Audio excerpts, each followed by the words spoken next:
In the ancient days, before dragons scorched the skies of Westeros, before the Andals ever crossed the narrow sea, there existed a people who worshipped gods that most in the known world had never heard of.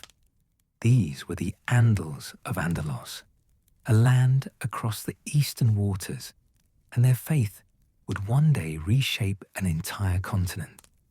But in those early centuries, they were merely one people among many, struggling to survive in a world dominated by the might of old Valyria.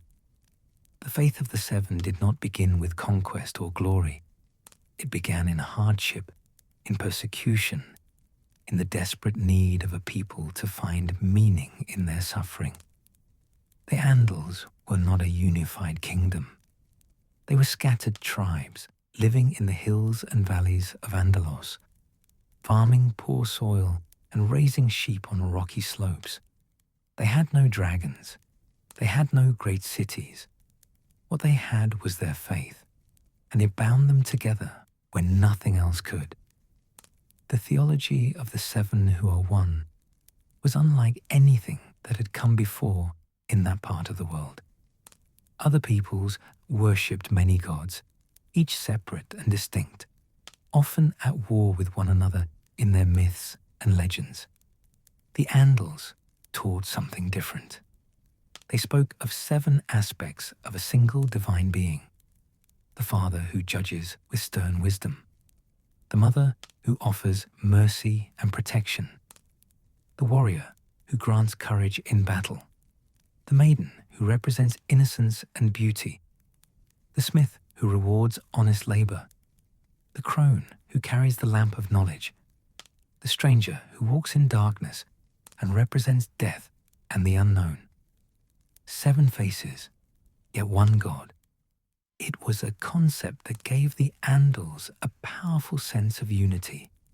When an Andal prayed to the Father for justice, or to the Mother for comfort, or to the Warrior before battle, they were not calling on separate deities who might have conflicting interests. They were reaching out to different aspects of the same divine truth. This idea proved remarkably powerful. It meant that all aspects of life, from birth to death, from war to peace, from labor to rest, were part of a single sacred whole. The early Septons, the holy men who served the Seven, were not wealthy princes of the faith. They were humble teachers and healers who moved among the Andal tribes, offering comfort and guidance. They carried 7 pointed stars carved from wood or hammered from whatever metal they could find. They taught that the gods demanded certain virtues from their followers: justice, mercy, courage, purity, honest work, wisdom, and the acceptance that death comes to all. These were not complicated teachings. A child could understand them. A farmer working his field could live by them. A warrior facing battle could draw strength from them. And perhaps that was the secret of the faith's early appeal.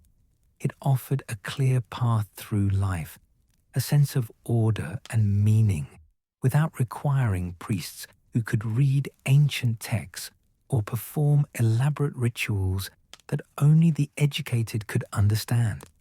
But the Andals did not live in a peaceful world. To the south and east lay the Valyrian freehold, that great empire of dragon lords and sorcerers who had conquered half the known world. The Valyrians had their own gods, dark and hungry deities that demanded blood sacrifice. They had little patience for the Andals and their Seven. To the Valyrians, the Andals were primitives, hill people who clung to superstitions, while the freehold commanded the very elements themselves. The Valyrian persecution of the Andals was not always direct warfare. Sometimes it was simply contempt.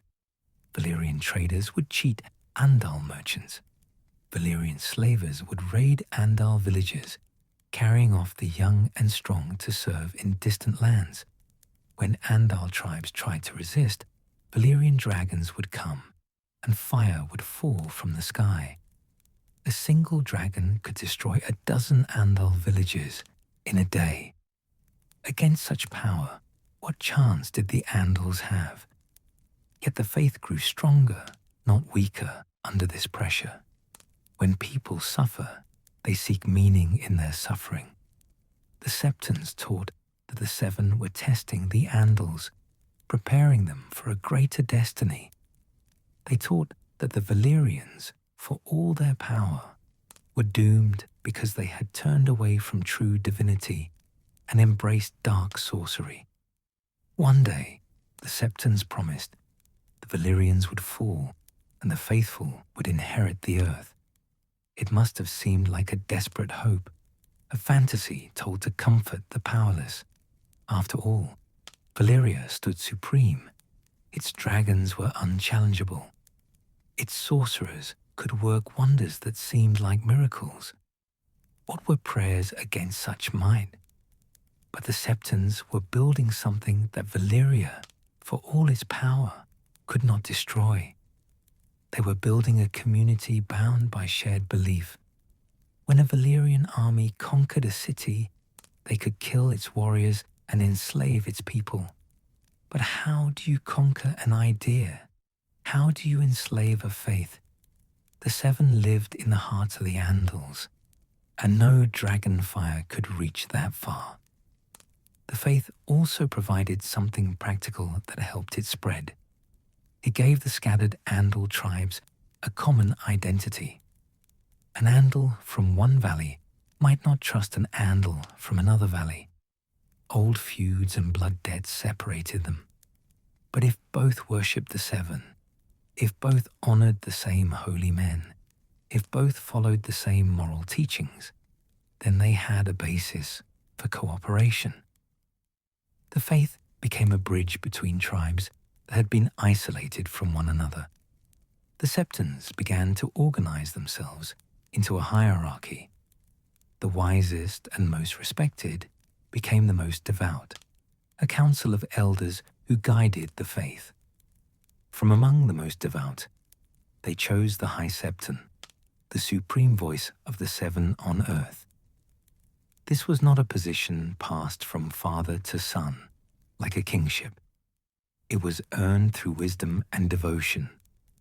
When a High Septon died, the most devout would gather and choose his successor, often after days of prayer and debate. This system had an advantage over the political structures of kings and lords. A king might be a fool or a tyrant, but his son would inherit regardless. A High Septon had to prove himself worthy. If the most devout made a poor choice, they would be more careful next time. Over generations, this meant that the faith's leadership tended toward competence and genuine belief, even if it was not always perfect. The faith also began to develop its various orders and traditions. The Septors, holy women who served the Seven, became teachers and healers. They ran mother houses where young girls could be educated, where the sick could be tended.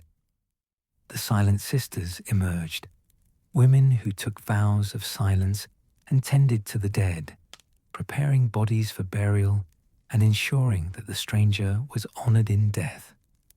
The Begging Brothers walked the roads, living on charity and offering prayers for those who helped them, demonstrating that the smith blessed honest labor and that the mother showed mercy to the generous. But perhaps most significantly, the faith created the Faith Militant. These were holy warriors, men who took vows to defend the faith and the faithful with sword and spear. They were divided into two orders. The warriors' sons were knights, men of noble birth who gave up their lands and lordships to serve the warrior aspect of the Seven. They wore rainbow cloaks and carried crystal swords, marking them as champions of the divine. The poor fellows were common-born men who took up simple weapons, wearing stars carved into their foreheads to show their devotion. They protected septons and holy places, defended pilgrims, and fought against those who would harm the faithful.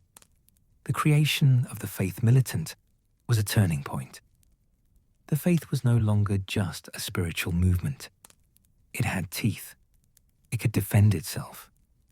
When Valyrian slavers came to raid an Andal village, they might find poor fellows waiting with spears and axes. When a warlord tried to force the Andals to worship his gods, warrior sons might appear to challenge him. The faith could not match Valyria's dragons, but it could make persecution costly. The theology of the faith also evolved during these early centuries. The Septons taught that the world was full of tests and trials. The Andals were being refined like metal in a forge, the smith hammering away impurities to create something stronger. The suffering they endured was not meaningless. It was preparation. The Seven had chosen the Andals for a great purpose, and when the time came, they would be ready. This belief in a divine destiny gave the Andals remarkable resilience. Other peoples, facing the same persecution, might have scattered or converted to their conquerors' religions. The Andals held firm. They raised their 7 pointed stars high and prayed to the Seven for deliverance, and they waited. The faith taught that all people were equal before the Seven. A lord and a peasant would both face the father's judgment when they died. The mother offered mercy to highborn and lowborn alike. This idea was radical in a world of rigid hierarchies. It did not mean that the faith opposed lordship or kingship. The scriptures taught that the Father blessed just rulers and that people should obey lawful authority. But it did mean that even the greatest lord was still just a man, subject to the same moral laws as the poorest beggar. This teaching had profound effects. It gave common people dignity. A farmer might be poor and powerless in this world, but before the Seven, he was as worthy as any knight. It also put pressure on the powerful to act justly. A lord who abused his people was not just being cruel. The early Septons were careful to balance these revolutionary ideas with practical wisdom. They did not call for rebellion against unjust lords. They taught patience and faith. The Seven would set all things right in their own time, but they also made it clear that the powerful had responsibilities. A lord was like a father to his people. The father aspect of the Seven judged fathers harshly if they failed in their duties. A knight was meant to embody the warrior's courage and the maiden's honor. If he used his strength to prey on the weak instead, he dishonored the Seven. These teachings shaped Andal culture in deep ways. Honor became central to their identity. A man's word was sacred. Breaking an oath was not just dishonorable. It was blasphemy, because the Father judged men by their oaths. Knights were expected to protect women and children, because the mother blessed protectors and the maiden was sacred. Warriors were to be brave, but not cruel, because the warrior gave courage, but the Father demanded justice. The faith also taught that certain acts were abominations before the Seven. Incest was among the worst sins, a corruption of the natural bonds between family members. Kinslaying was another terrible crime because it violated the sacred trust between blood relatives. These prohibitions were not arbitrary. They reflected the faith's emphasis on order, on proper relationships, on the natural structures that the Seven had established in the world. As the centuries passed, the faith became inseparable from Andal identity. To be an Andal was to worship the Seven. To worship the Seven was to follow the moral path that the Septons taught. This unity of faith and culture would prove crucial when the time came for the Andals to leave their homeland forever. Because that time was coming, though few could have predicted it. Far to the south, in the Valyrian freehold, dark forces were stirring. The empire that had seemed eternal was beginning to crack. The dragon lords grew arrogant, fighting among themselves, delving too deep into sorceries that should have been left alone. The ground beneath the 14 flames trembled. The slaves in the mines whispered of doom. The Septons in Andalos spoke of visions and prophecies. Some claimed to have dreamed of fire consuming the world. Others said the Crone had shown them a great cataclysm to come. Whether these were true divine visions or simply the desperate hopes of an oppressed people, we cannot know. But the faith began to teach that the time of testing was almost over. Soon, the Andals would be called to a new purpose, and so the faith of the Seven stood ready, a religion forged in adversity, bound by clear moral teachings, organized under a hierarchy of devoted Septons, and backed by the swords of the Faith Militant. The Andals might not have known what destiny awaited them, but their faith had prepared them. They had been tested in fire, and they had not broken. They were unified by belief in the Seven who are one. They were ready to become more than victims of Valyrian cruelty. They were ready to become conquerors themselves. But that conquest lay ahead, across the narrow sea, in a land where other gods held sway and other peoples would not welcome them. The great transformation of Westeros had not yet begun. For now, in those ancient days, the faith was still young, still growing, still finding its voice. The Septons still taught their simple lessons about justice and mercy. The warriors' sons still defended their people with rainbow cloaks and crystal swords. The small folk still prayed to the Seven for deliverance from Valyrian tyranny. And in the depths beneath Valyria, forces beyond mortal understanding were building toward catastrophe. The doom that the Septons had promised, that they had prayed for, that seemed like a desperate fantasy, was actually coming. The world was about to change forever, and the faith of the Seven, tested and tempered by centuries of persecution, would be there to guide its people through the chaos and into a new age. The doom of Valyria came like thunder from a clear sky. In a single day and night, the greatest empire the world had ever known was consumed by fire and ash. The 14 flames erupted with a fury that shattered the very earth. Dragons fell from the sky, their riders screaming as the air itself became poison. The sea boiled, mountains collapsed. The Valyrian peninsula broke apart and sank beneath the waves, and with it died the dragon lords who had terrorized the world for thousands of years. In Andalos, the Septons spoke of divine judgment. The Seven had at last punished the Valyrians for their dark sorceries and blood sacrifices. The prophecies had come true. The empire that seemed eternal was gone, erased from the world, as if the gods themselves had reached down and wiped it away. For the Andals, who had suffered under Valyrian contempt for so long, this was more than just a natural disaster. It was proof that their faith was true. The Seven were real. The teachings of the Septons were vindicated.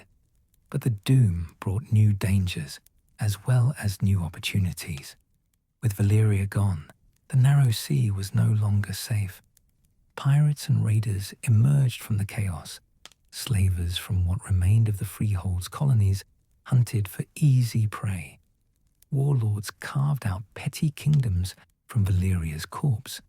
And in Andalos itself, with no great enemy to unite against, the Andal tribes began to fight among themselves over land and resources. The faith had taught the Andals that they were destined for greatness. Now, the Septons spoke of a new vision. The Seven had destroyed Valyria to clear the path for the faithful. Across the narrow sea lay Westeros, a vast continent barely touched by Valyrian power. It was a land of plenty compared to rocky Andalos. It was a land where the Andals could build a new home, free from the shadow of dragon lords. It was a land that the Seven meant for them to have. The fact that other people already lived in Westeros did not trouble the Septons greatly. These were the first men, an ancient people who had been in Westeros for thousands of years. But the first men worshipped the old gods, nameless spirits of the forests who were represented by carved weirwood trees with faces. To the Andals, this was paganism, a primitive faith that belonged to a primitive people. The Seven had not cleared away Valyria just so the Andals could remain squeezed into poor Andalos. The Seven wanted their faithful to prosper, and Westeros was the promised land. The Andal invasion did not happen all at once. It began in small waves centuries before the Doom, but it accelerated dramatically after Valyria fell. The first Andals to cross the narrow sea were adventurers and younger sons, men who had little to lose and everything to gain. They landed on the eastern shores of Westeros in the Vale of Arryn, and they brought their 7-pointed stars with them. The first men they encountered were not unified. The first men had no great kingdoms in those days, only petty kings ruling over small territories, often fighting with their neighbours. This division made them vulnerable. An Andal warlord with a few ships and a few hundred warriors could land on the coast, defeat a local king, and claim his lands. More Andals would follow, attracted by tales of good land and weak enemies. What began as a trickle became a flood. The Andals had certain advantages over the first men. They had better weapons, forged from steel rather than bronze. An Andal knight in steel armor with a steel sword could cut through first men warriors like wheat before a scythe. The Andals also had the faith, which gave them a sense of unity and purpose that the divided first men lacked. An Andal warrior believed he was fighting for the Seven, that the warrior blessed his blade, and the father judged his cause to be just. This made him fearless in battle. But the Andal invasion was not just military conquest. It was cultural annihilation. Wherever the Andals went, they brought their faith with them. They built septs to replace the godswoods. They cut down the ancient weirwood trees that the first men held sacred. The carved faces in the weirwoods, which the first men believed allowed the old gods to watch the world, were hacked away or burned. This was not simply destruction for its own sake. The Septons taught that the old gods were false, that the weirwoods were blasphemous idols. To allow them to stand would be to tolerate sin in the lands that the Seven had given to the faithful. The systematic destruction of the weirwoods was perhaps the most traumatic aspect of the invasion for the first men. These were not just trees. They were living connections to their gods, to their ancestors, to thousands of years of history. When an Andal war party cut down a godswood and built a sept on its ruins, they were not just conquering land. They were erasing a people's very soul. Some first men resisted with desperate courage.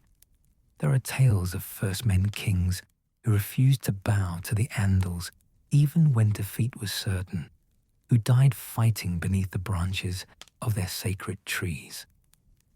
There are stories of first men warriors who swore blood oaths to defend their godswoods, who stood and fought against impossible odds, while Septons sang hymns to the Seven, and Andal knights charged with lowered lances. But courage alone could not turn back the tide. The Andals kept coming, wave after wave, year after year, generation after generation. Some Andal warlords conquered through the sword. Others were more subtle, marrying daughters of first men kings, converting their wives to the faith of the Seven, and ensuring that their children were raised to worship the Seven rather than the old gods. Within a few generations, the old royal lines of the first men had Andal blood in their veins and seven-pointed stars hanging in their halls. The Vale of Arryn fell first and most completely. The Andals who landed there were organized and ruthless. They defeated the first men kings one by one, and they built great castles to secure their conquest. The Eyrie, that great castle perched impossibly high in the mountains of the moon, became the seat of House Arryn, proud Andals who traced their line back to the first conquerors. In the Vale, the old gods were almost completely erased. Every weirwood was cut down. Every godswood was replaced by a sept. The first men who survived either converted to the faith or fled into the mountains to live among the wild clans. From the Vale, the Andals spread throughout the eastern lands of Westeros. They crossed the Bloody Gate and moved into the Riverlands, that fertile territory watered by the Trident and its three great forks. The Riverlands had never been unified under a single king, and this made them easy prey. Andal warlords conquered individual kingdoms, and Septons followed to build septs and convert the population. Within a few centuries, the Riverlands were as thoroughly Andal as the Vale. The invasion moved south into the Reach, that wealthy land of farms and vineyards. The Reach was richer and more populous than the Vale or the Riverlands, and its first men kings were stronger and more organized. But they too fell eventually. Some were defeated in battle. Others made marriage alliances that left their grandchildren speaking the Andal tongue and praying to the Seven. Housegardener, the ancient line of kings who ruled the Reach, took Andal wives and Andal customs, and their kingdom became more Andal than first men, long before the last king of the Reach died on the field of fire. The Stormlands resisted longer. The Storm Kings of House Durrandon were proud and fierce, and they had a great fortress in Storm's End that had stood for thousands of years. But even they could not hold back the Andals forever. Andal adventurers landed on their coasts. Andal knights served in their armies. Andal septons preached in their halls. Slowly, generation by generation, the Stormlands changed. The Storm Kings remained, but they became Andals in all but name, worshipping the Seven and building septs throughout their kingdom. The Westerlands fell in a different way. There, the legendary Lan the Clever had founded House Lannister long ago, and his descendants ruled from Casterly Rock. When the Andals came, the Lannisters were wise enough to make alliance rather than war. They married Andal women. They welcomed Andal knights into their service. They built great septs and made generous gifts to the faith. In time, the Lannisters became Andals themselves, though they kept their ancient name and their claim to descend from Lan the Clever. The transformation was so complete that later generations would hardly remember that the Lannisters had once been first men. Only Dorne and the North resisted successfully. Dorne was saved by its deserts and mountains. Andal warlords who tried to invade found that the Dornish knew how to fight in their own land. They vanished into the sands. They ambushed supply trains. They poisoned wells. They made conquests so costly that most Andals gave up and looked for easier prey. Eventually, some Andals did settle in Dorne, but they adapted to Dornish customs rather than imposing their own. Dorne remained independent and strange, a land apart. The north was saved by distance and determination. The kings of winter, who ruled from Winterfell, watched the Andal invasion sweep across the south, and they prepared. When Andal warriors finally came north, they found the northern lords united behind their king. The north was vast and cold, its people hard as iron, and they would not abandon the old gods. Battle after battle, the Northmen threw back Andal invasions. The histories speak of fields choked with Andal dead, of Andal knights frozen in winter storms, of Andal warlords who thought to conquer the north and found only graves. Eventually, the Andals stopped trying to conquer the north. The land was too poor, the people too stubborn, the cost too high.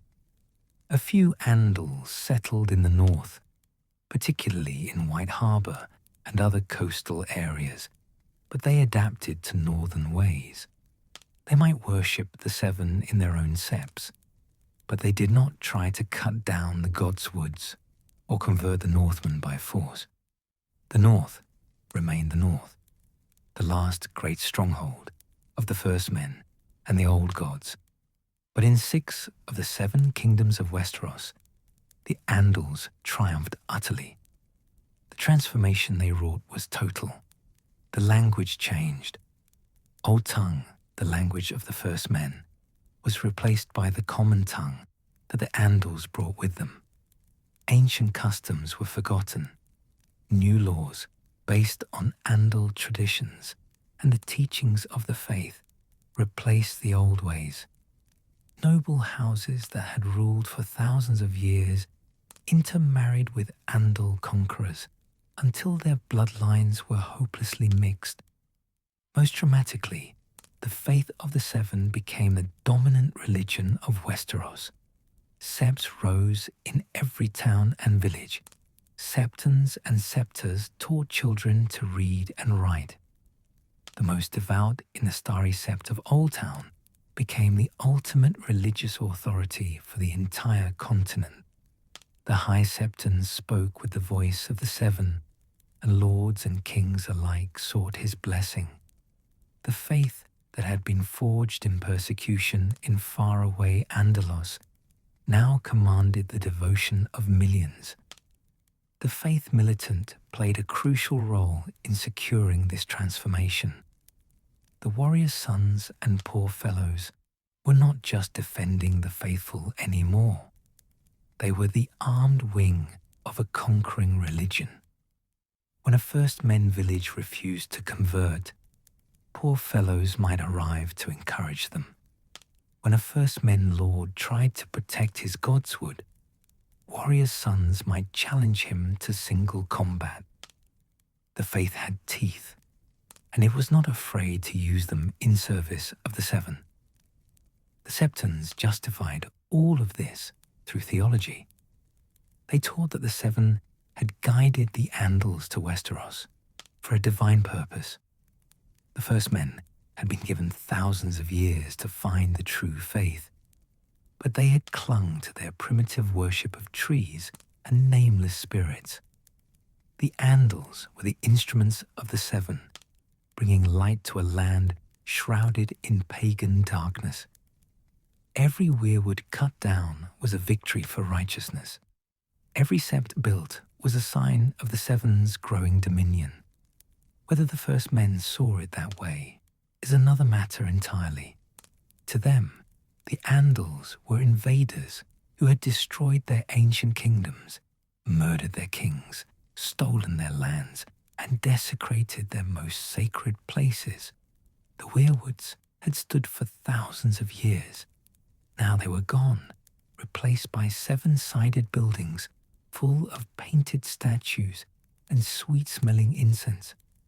The first men had lost everything except in the distant north, where winter winds still blew cold and the old gods still watched through the faces carved in weirwood trees. But history is written by victors, and the Andals had won. Their faith had triumphed. Their language had become the common tongue of Westeros. Their laws and customs shaped society from the wall to the Dornish marches. The Septons taught that this was the will of the Seven, that the Andals had been destined to bring the true faith to Westeros. And yet, for all their conquest, for all their success, the Andals and their faith would soon face a new challenge, one they could never have anticipated. Because far to the east, on the island of Dragonstone at the mouth of Blackwater Bay, there lived the last remnant of old Valyria. House Targaryen had survived the doom, and they still had dragons. They looked at the 7 kingdoms of Westeros, divided and squabbling, and they saw opportunity.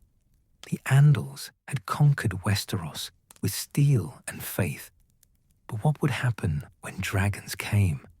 What would the faith do when faced with a king who practiced the incestuous marriages that the 7 condemned as abomination?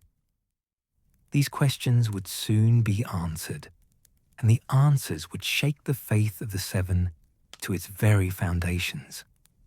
But for now, in the centuries after the invasion, the faith stood triumphant. The 7 who were one ruled the hearts of millions. The Septons guided lords and small folk alike. The warriors' sons and poor fellows protected the faithful. The High Septon in Old Town spoke with divine authority. The faith had survived persecution in Andalos, had guided the Andals across the narrow sea, and had conquered a continent. The age of the first men was over. The age of the faith had begun. Aegon Targaryen landed on the shores of Westeros with a small army, 3 dragons, and his 2 sister wives. He brought fire and blood to the 7 kingdoms, and he brought something else that troubled the faith deeply. The Targaryens practiced incestuous marriage, brother wedding sister, as their Valyrian ancestors had done for thousands of years. To the Septons and the faithful, this was not just unusual or distasteful. It was abomination. The faith taught clearly that such unions were among the worst sins a person could commit, offences against the natural order that the 7 had established. The High Septon in Old Town faced an impossible choice. Aegon's dragons had already burned Harrenhal to slag. They had roasted King Mern of the Reach and King Lauren of the Rock on the field of fire. They had proven that no army in Westeros could stand against them. The other kings were bending the knee one by one, swearing fealty to this Targaryen conqueror.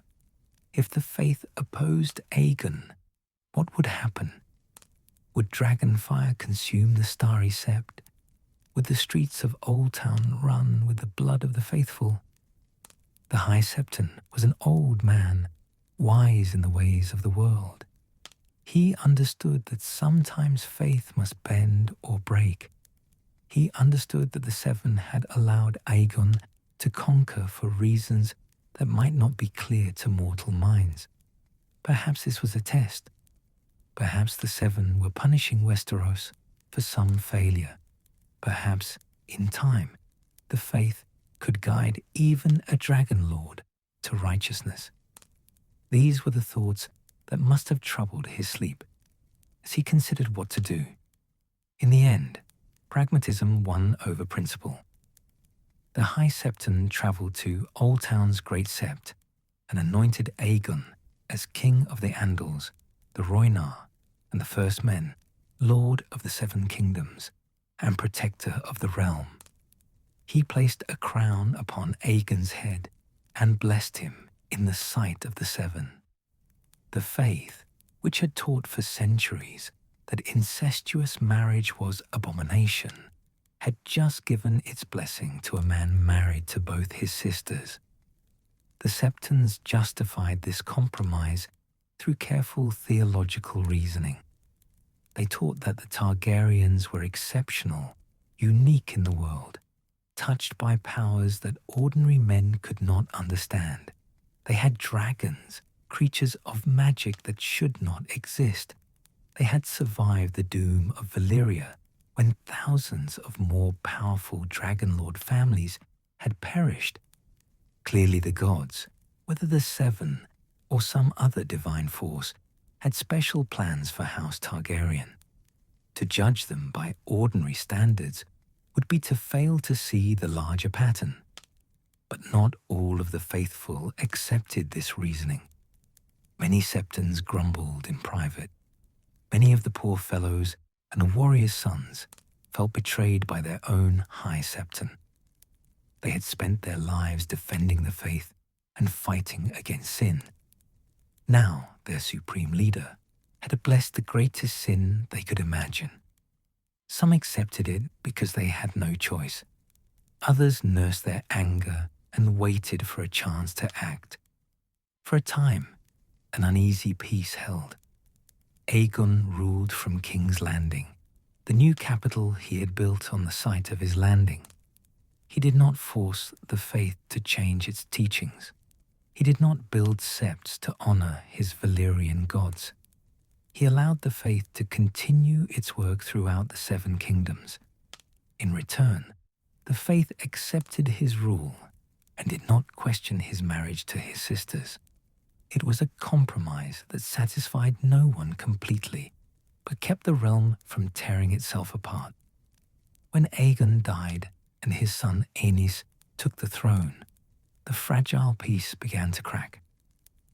Aenys was a gentle, bookish man, more interested in songs and stories than in ruling.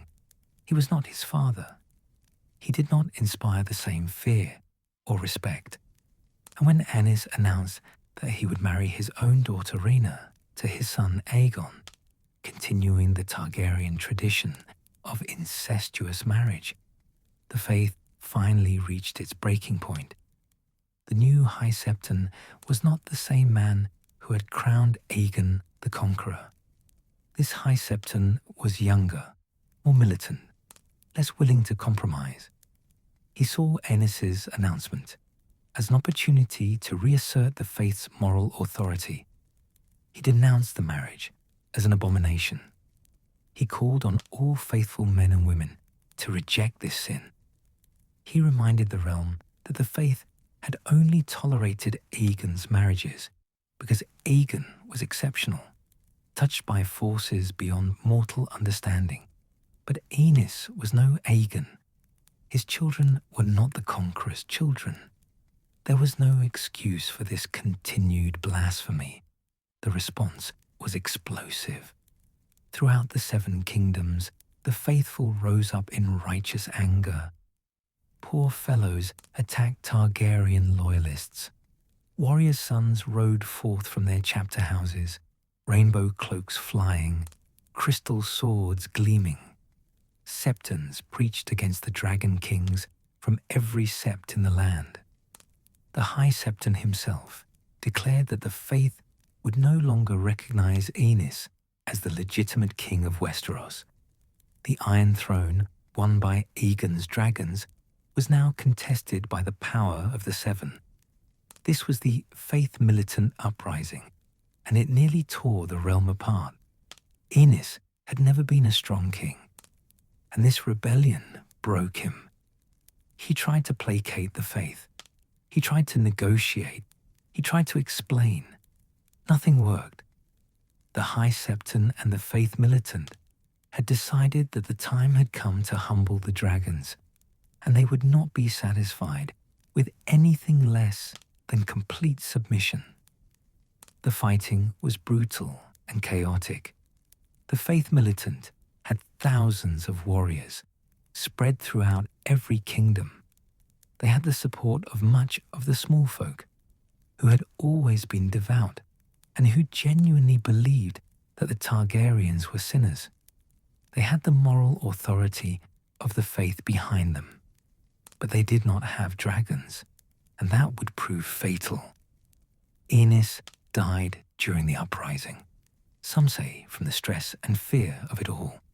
His half-brother Maegor took the throne, and Maegor was everything Aenys had not been. Maegor was hard and cruel, and utterly without mercy. He did not care what the faith thought of his family's marriages. He did not care about moral authority or religious law. He cared about power, and he had 3 dragons to enforce his will. Maegor's response to the Faith Militant was systematic destruction. He declared the warriors' sons and poor fellows to be outlaws. Any man who wore a rainbow cloak or carried a 7-pointed star carved into his forehead would be executed on sight.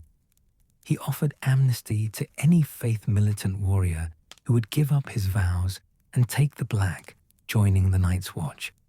Those who refused were hunted down like animals. The battles were one-sided. Faith Militant warriors, no matter how brave or devoted, could not fight dragons.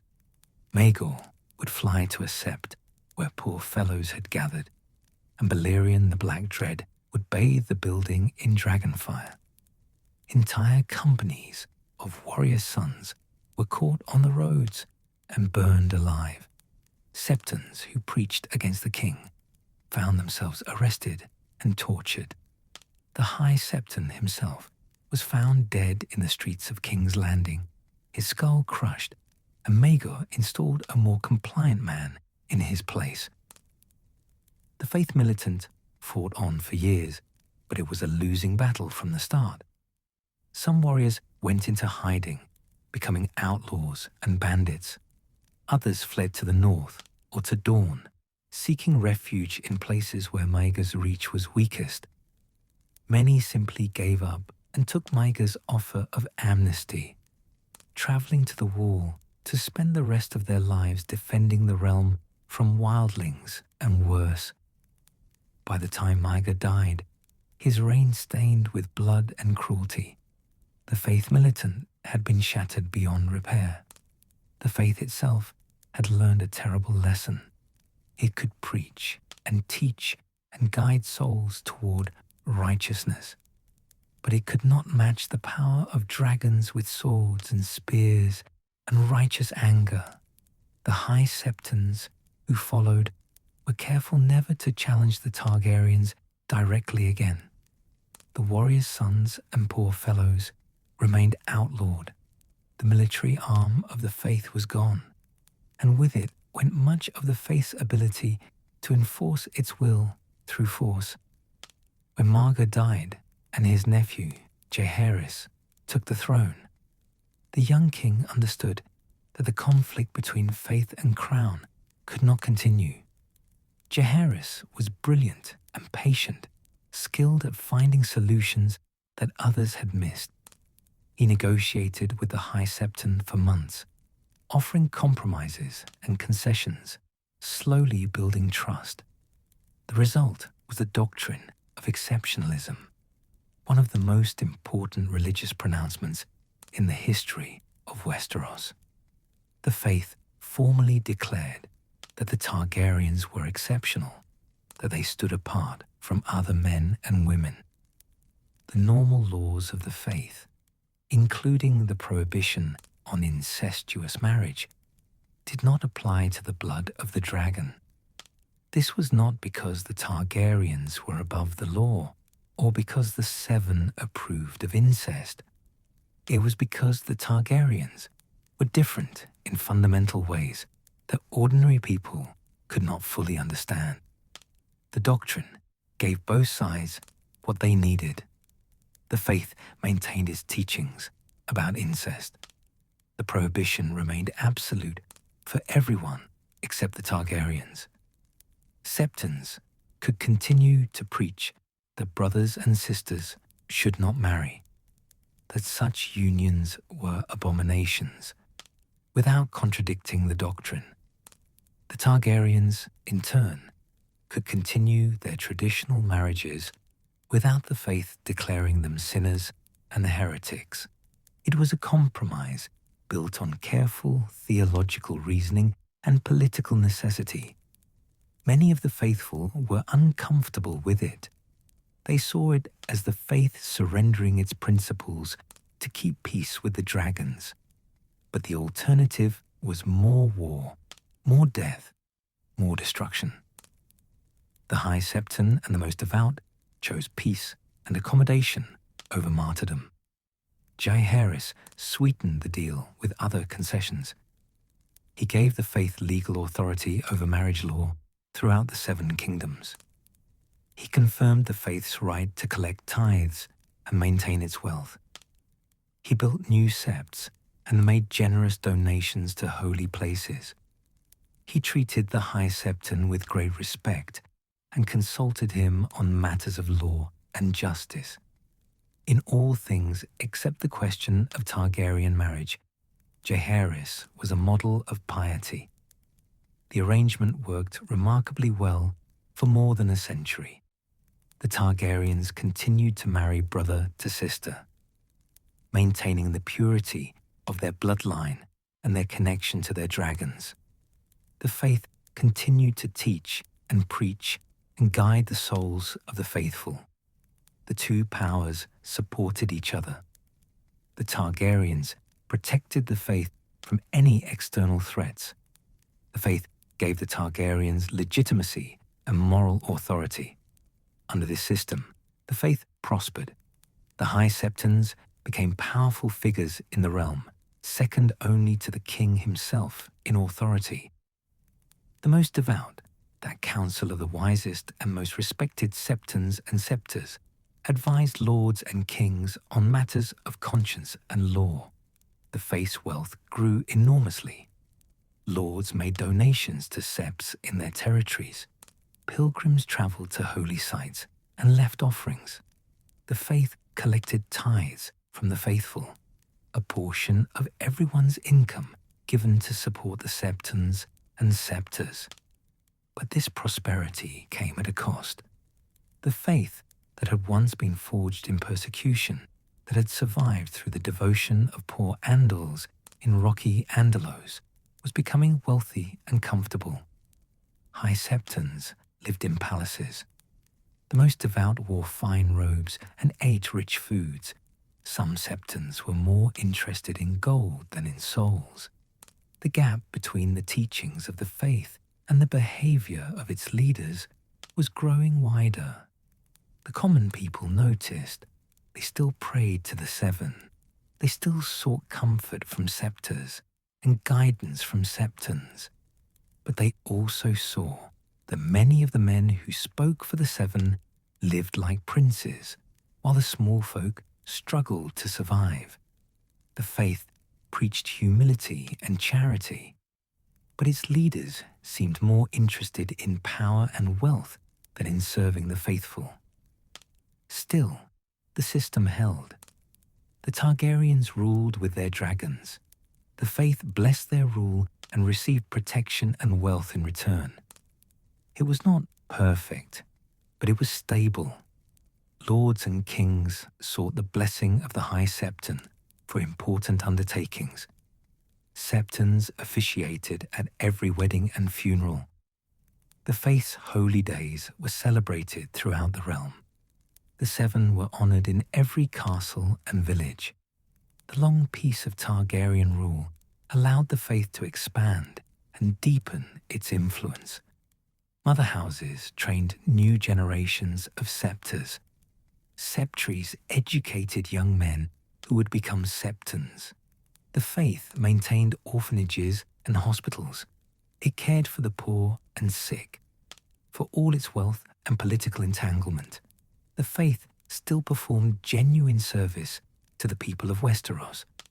The faith also maintained the various orders that had grown up over the centuries. The Silent Sisters still tended to the dead, preparing bodies and conducting funeral rites.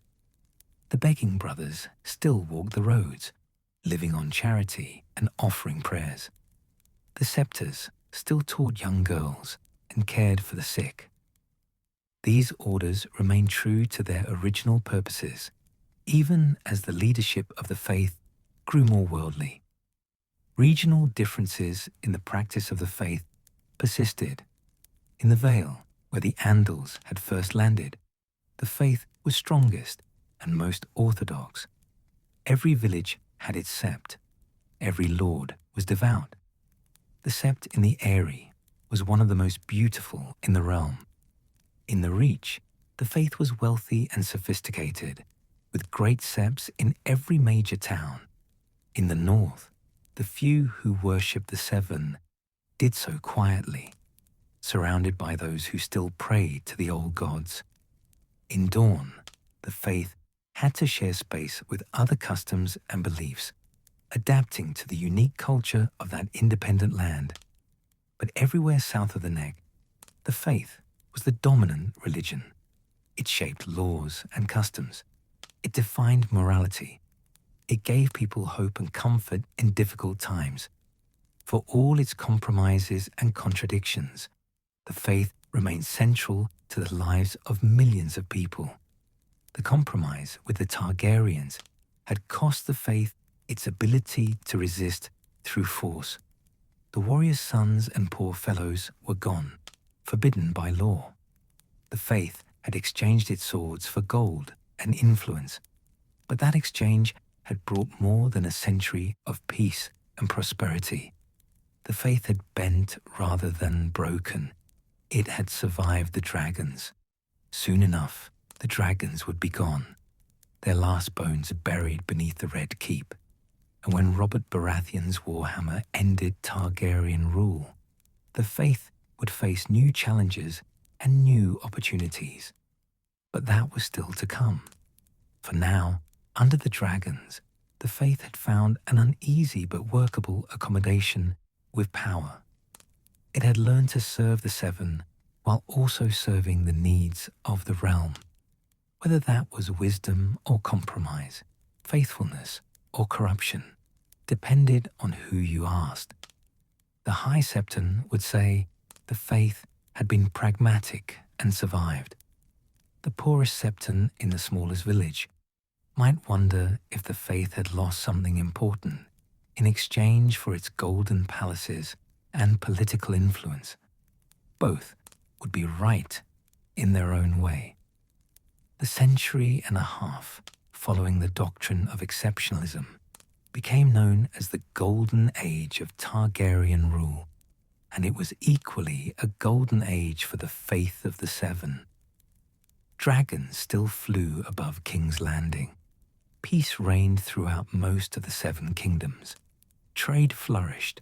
The small folk prospered, at least by the standards of their hard lives. And through it all, the faith grew wealthier and more influential than it had ever been before. The High Septons of this era were political creatures as much as spiritual leaders. They understood that their power came not from commanding armies, for the Faith Militant was gone and would not return, but from their ability to shape hearts and minds. A High Septon could not challenge a king directly, but he could make that king's rule easier or harder through subtle means. A word from the High Septon could turn lords against each other or bring them together. A blessing could legitimize a questionable claim. A condemnation could weaken a powerful house. The most devout, that council of elder septons and septors who advised the High Septon and chose his successor, became skilled players in the Game of Thrones. They did not seek crowns for themselves. They sought something more lasting. They wanted the faith to be essential to the functioning of the realm. They wanted no lord to marry without a septon officiating. No king to be crowned without the High Septon's blessing. No important decision to be made without consulting the faith's wisdom. In this, they largely succeeded. The relationship between the Iron Throne and the faith became symbiotic. The Targaryens needed the faith to legitimize their rule to the common people. The vast majority of Westerosi were faithful worshippers of the Seven. They might accept Targaryen rule because dragons were irresistible, but they believed in that rule more fully when the High Septon declared it righteous and blessed by the gods. The faith, in turn, needed the Targaryens to protect its privileges and wealth, to enforce its moral teachings through law, and to grant it influence over the affairs of the realm. This arrangement worked smoothly for generations. King Jaehaerys, the conciliator who had negotiated the doctrine of exceptionalism, ruled for 55 years and maintained excellent relations with the faith throughout. His grandson Viserys continued the tradition. Even when civil war came with the Dance of the Dragons, both sides sought the faith's blessing. The High Septon of that time tried to remain neutral, declaring for neither Rhaenyra nor Aegon, but individual septons chose sides, and the faith's influence helped determine which lords supported which claimant. During these peaceful decades, the faith accumulated astonishing wealth. Every wedding required a septon, and the families paid fees for the service. Every funeral needed the Silent Sisters, and they too received payment. Lords built grand septs on their lands and endowed them with gold and property. Pilgrims travelled to holy sites like the Great Sept of Baelor in King's Landing or the Starry Sept in Old Town, bringing offerings and donations. The faith collected tithes, a portion of income from every faithful person in the realm. Some paid willingly, seeing it as their duty to the Seven. Others paid because refusing would mark them as impious. The wealth flowed upward to the most devout and the High Septon. The greatest septons lived like princes. They wore robes of silk and cloth of gold. They dined on fine foods and drank expensive wines. They resided in buildings as grand as any castle. The High Septon's palace in King's Landing rivaled the Red Keep itself in splendor. This was a far cry from the humble septons who had walked among the poor Andals in ancient Andalos, carrying wooden seven-pointed stars and owning nothing but their faith. Some within the faith recognized the danger in this wealth. There were still septons and septors who took their vows of service seriously, who lived simply and devoted themselves to caring for the poor and sick. These humble servants of the Seven looked at the golden palaces and rich feasts of the most devout and felt troubled. They remembered that the Father judged all people equally, that the Mother showed mercy to the lowest and highest alike. How could the faith serve the Seven faithfully while living in such luxury? But these voices were quiet and easily ignored. The High Septons and the most devout had reasons for their wealth. They needed to maintain the dignity of the faith. They needed to match the splendor of the lords they dealt with. A High Septon who looked like a beggar would not be respected by kings and princes. The faith needed resources to do its work, to maintain septs throughout the realm, to train new septons and septors, to care for orphans and the sick. The wealth was not for personal pleasure, but for the greater good of the faith and the faithful. These justifications were not entirely false. The faith did maintain mother houses and septries where young people were educated. It did run orphanages and hospitals. The septors who taught reading and writing to high-born girls were performing valuable service. The Silent Sisters who tended the dead with dignity were fulfilling an important role. The begging brothers who walked the roads brought comfort to isolated villages. All of this required resources and organization. Yet the gap between the wealthy leaders of the faith and the poor septons serving in remote villages grew wider with each passing year. A septon in a tiny village in the Riverlands might live in a one-room hut, eating simple food and wearing rough robes, while the High Septon in King's Landing dined on peacock and wore a crystal crown. Both served the Seven, but they lived in different worlds. The regional variations in the faith's practice and influence became more pronounced during this era. In the Vale of Arryn, where the Andals had first landed, the faith remained strongest. The lords of the Vale were among the most pious in the realm. They built beautiful septs and endowed them generously. They sent their daughters to be educated by septors. They consulted with septons on matters of law and justice. The faith in the Vale was orthodox and traditional, maintaining the teachings that had come from Andalos with minimal change.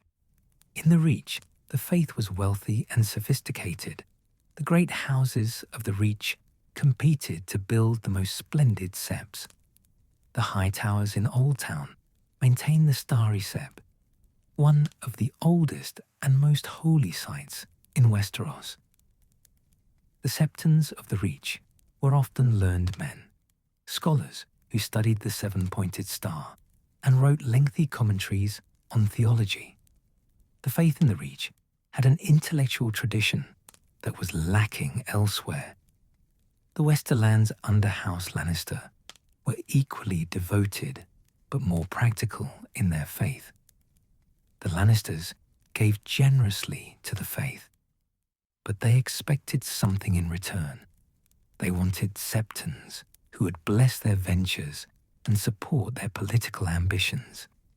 The faith in the Westerlands learned to be flexible, to understand that serving the Seven sometimes meant accommodating the needs of the powerful.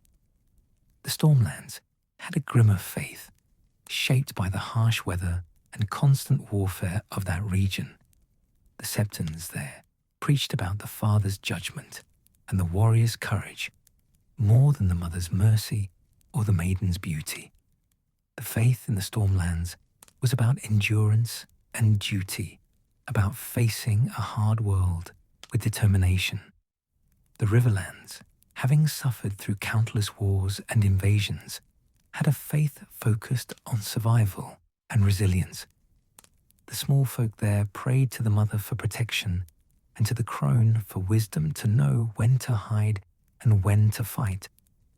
Septons in the Riverlands learned to comfort people who had lost everything, to find hope in the midst of devastation.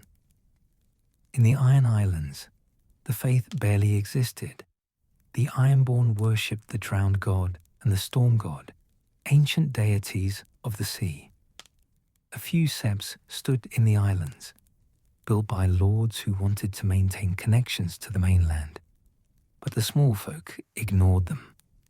The septons assigned to the Iron Islands were essentially missionaries in a hostile land, and few volunteered for such service. Dawn presented a unique challenge for the faith. The Dornish had their own customs and traditions that did not always align with the teachings of the Seven. Dornish law treated women differently, giving them more rights and freedoms than elsewhere in Westeros. Dornish attitudes toward marriage and relationships were more relaxed. The faith in Dawn had to adapt or be ignored. Septons there learned to be tolerant, to accept that the Dornish would worship the Seven in their own way. And then there was the North, that vast frozen land where the old god still reigned supreme. The faith had a presence in the North, particularly in White Harbor and other coastal areas where there was more contact with the South. A few northern lords had converted to the faith over the centuries, usually through marriage to southern women. but the vast majority of northerners still prayed in God's woods before hard trees, still believed the old gods watched through the eyes carved in weirwood trunks. The faith had long ago given up trying to convert the north by force. The memory of the failed Andal invasions was too fresh, even thousands of years later.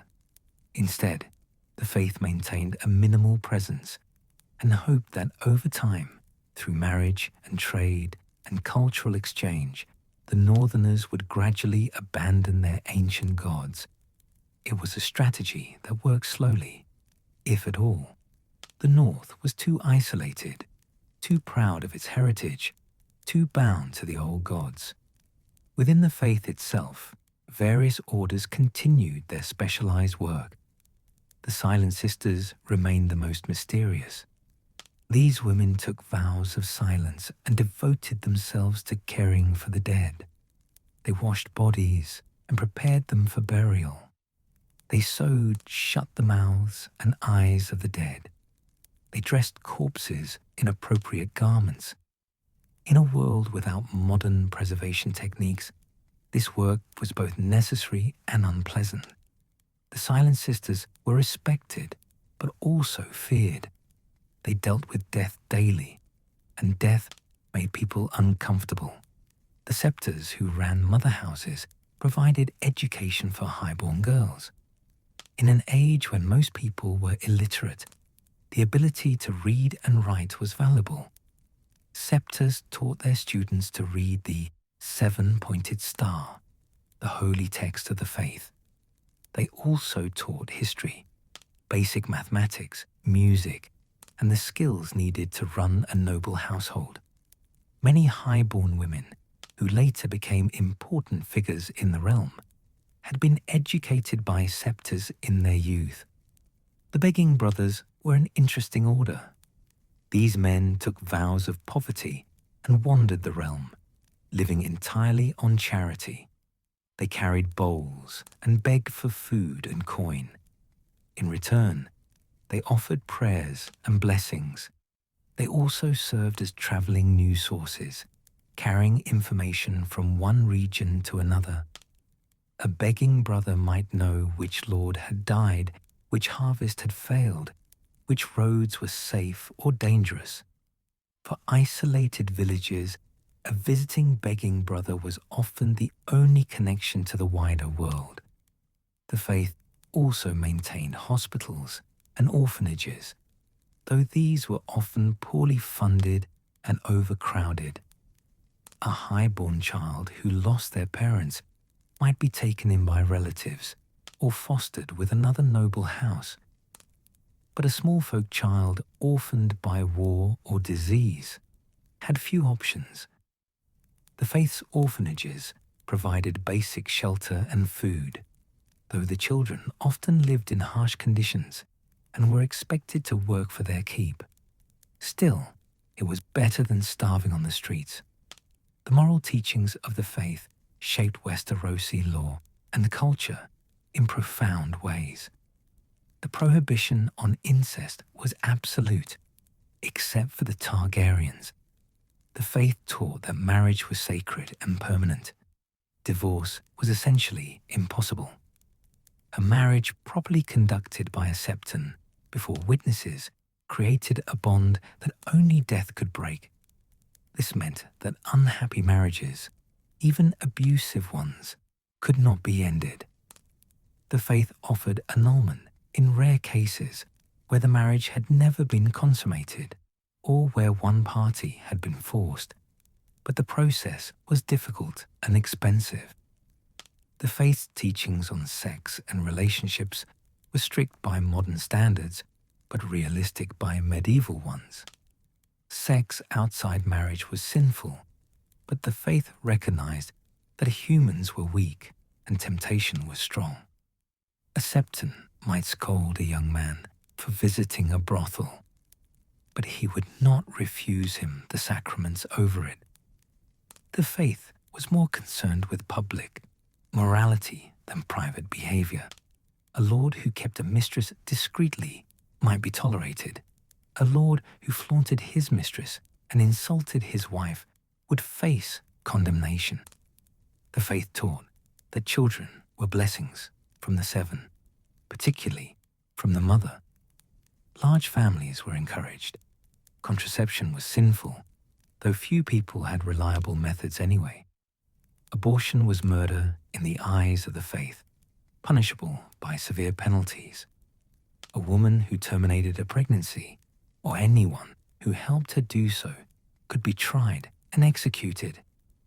These harsh laws reflected the faith's belief that life began at conception and that the mother protected the innocent. The seven-pointed star, the holy text of the faith, was the most widely read book in Westeros. Every sept had a copy.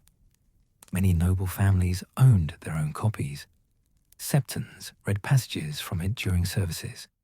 Its stories and teachings shaped how people thought about right and wrong, about justice and mercy, about life and death. The seven-pointed star taught through parables and moral tales, making its lessons accessible even to those who could not read and had to hear it recited. Yet for all its influence, the faith during this golden age had grown comfortable. It had forgotten what it meant to struggle and suffer. The Septons, who had guided the Andalos through persecution in ancient Andalos, would hardly recognize their prosperous descendants. The faith had accommodated itself to power, had made compromises, had traded prophetic witness for political influence. This comfort would not last forever. Storm clouds were gathering on the horizon. The Targaryen dragons were dying out. The civil war of the Dance of the Dragons had killed many dragons and their riders. The remaining dragons grew smaller and weaker with each generation. Eventually, the last dragon died, and with it died the Targaryens' ultimate source of power. They still had the Iron Throne and the loyalty of most lords, but they no longer had the threat of dragon fire to ensure obedience. And far in the Stormlands, a young lord named Robert Baratheon was growing strong, nursing grudges, gathering allies, preparing for rebellion. When Robert's rebellion came, it would shatter the old order. The Targaryens would fall. A new king would sit the Iron Throne, and the faith, which had grown so comfortable in its partnership with the dragons, would have to find new ways to survive and maintain its influence. But for now, in these last peaceful years before the storm, the faith prospered. The High Septon blessed the king. The most devout advised lords. Septons preached in every sept. Septors educated girls. The Silent Sisters tended the dead. The seven were honored throughout the realm. It was an age of gold and crystal, of silken robes and gleaming septs, of wealth and power and influence. It was also an age when the faith had perhaps forgotten the most important of the seven's teachings, that pride comes before a fall, that the powerful are often humbled, that nothing in this world lasts forever. The Crone, who carried the lamp of wisdom, could have warned them. The stranger, who walked in darkness, knew what was coming. But the wealthy Septons in their golden palaces were not listening to those warnings. The madness of King Aerys II Targaryen unfolded slowly, like a poison spreading through the veins of the realm. At first, there were only whispers in the halls of the Red Keep. The king was acting strangely. He was seeing enemies everywhere. He was obsessed with fire. The High Septon and the most devout heard these rumors, but they chose to remain silent. The faith had learned long ago not to challenge the Targaryens directly, better to wait, to observe, to see how events would unfold before committing to any course of action. But Aerys's madness grew worse with each passing year. He burned men alive with wildfire, laughing as they screamed. He believed his own pyromancers were plotting against him. He grew paranoid about his hand, about his guards, about everyone around him.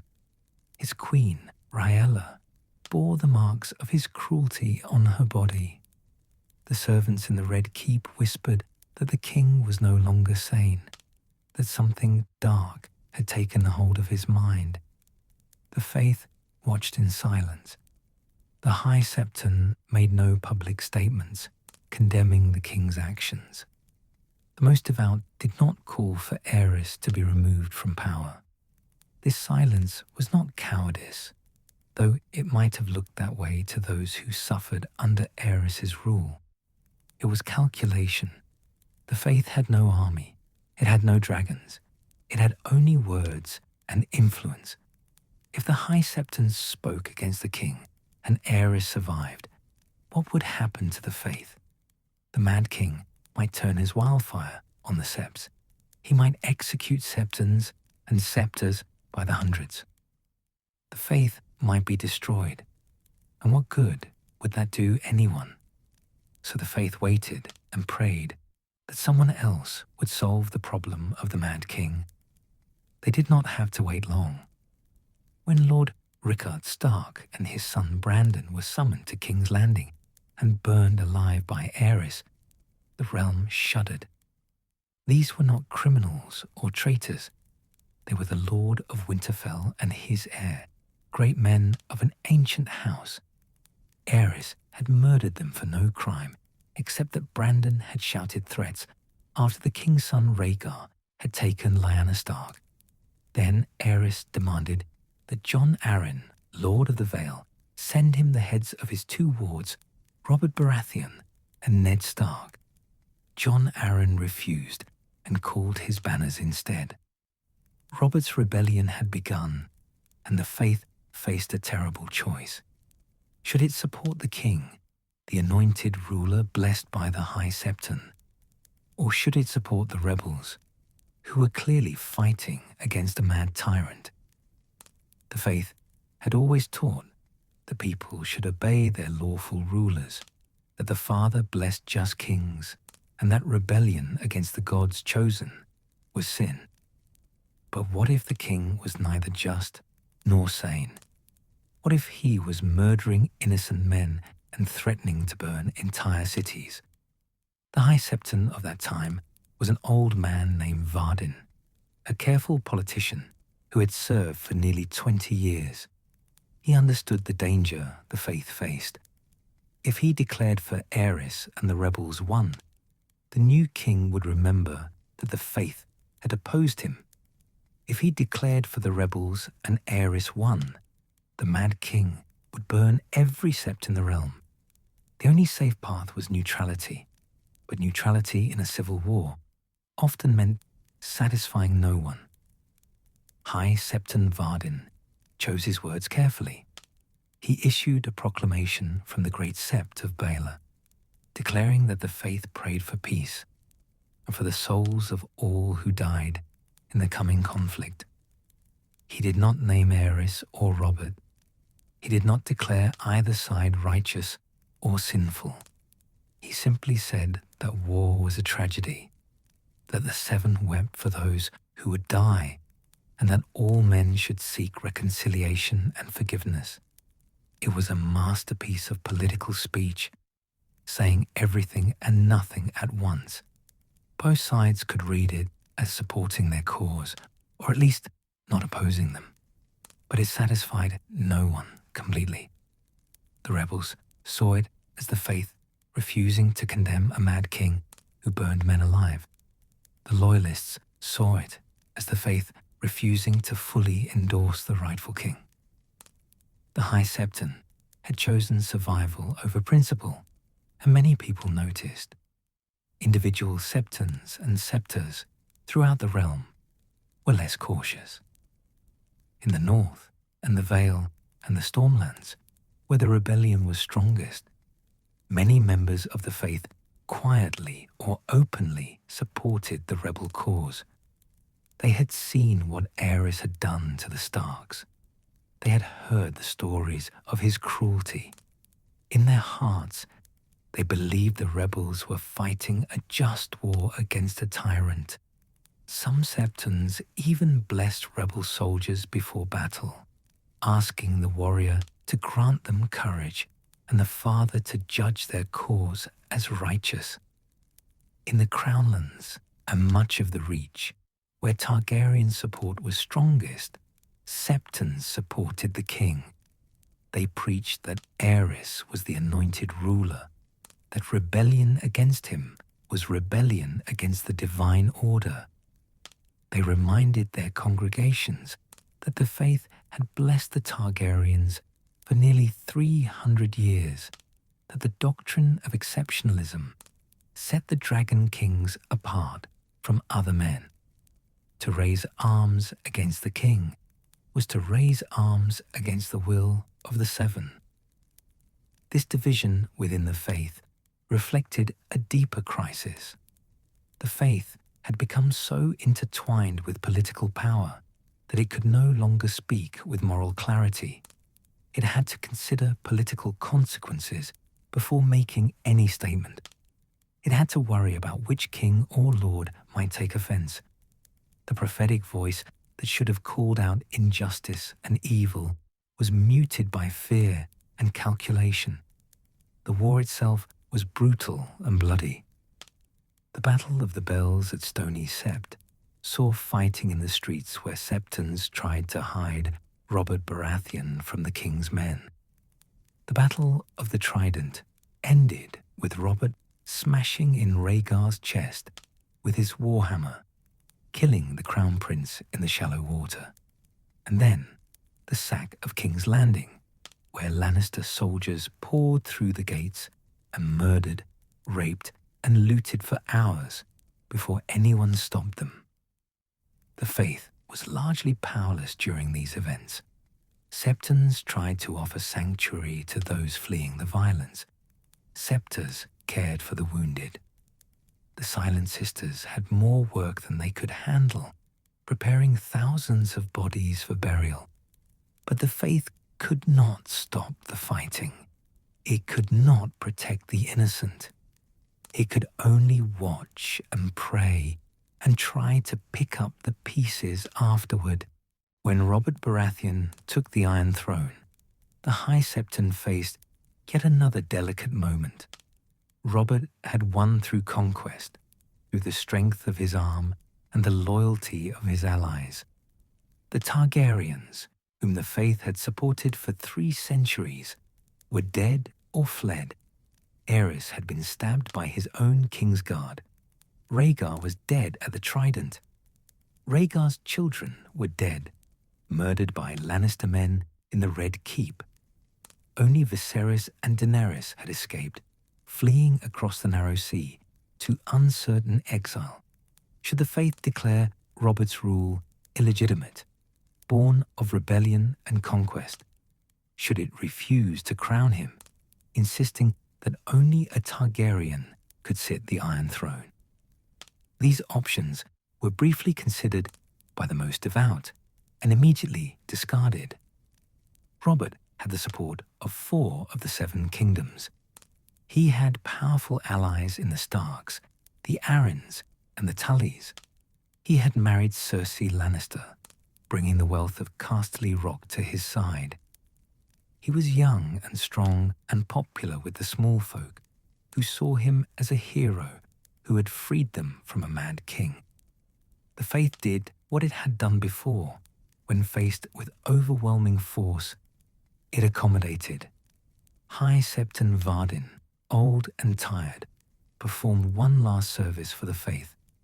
He travelled to the Red Keep and anointed Robert Baratheon as King of the Andals, the Rhoynar, and the First Men, Lord of the 7 Kingdoms, and Protector of the Realm. He placed the crown on Robert's head and blessed him in the sight of the 7. The faith, which had supported the Targaryens for 300 years, blessed their destroyer and made his rule legitimate in the eyes of the gods.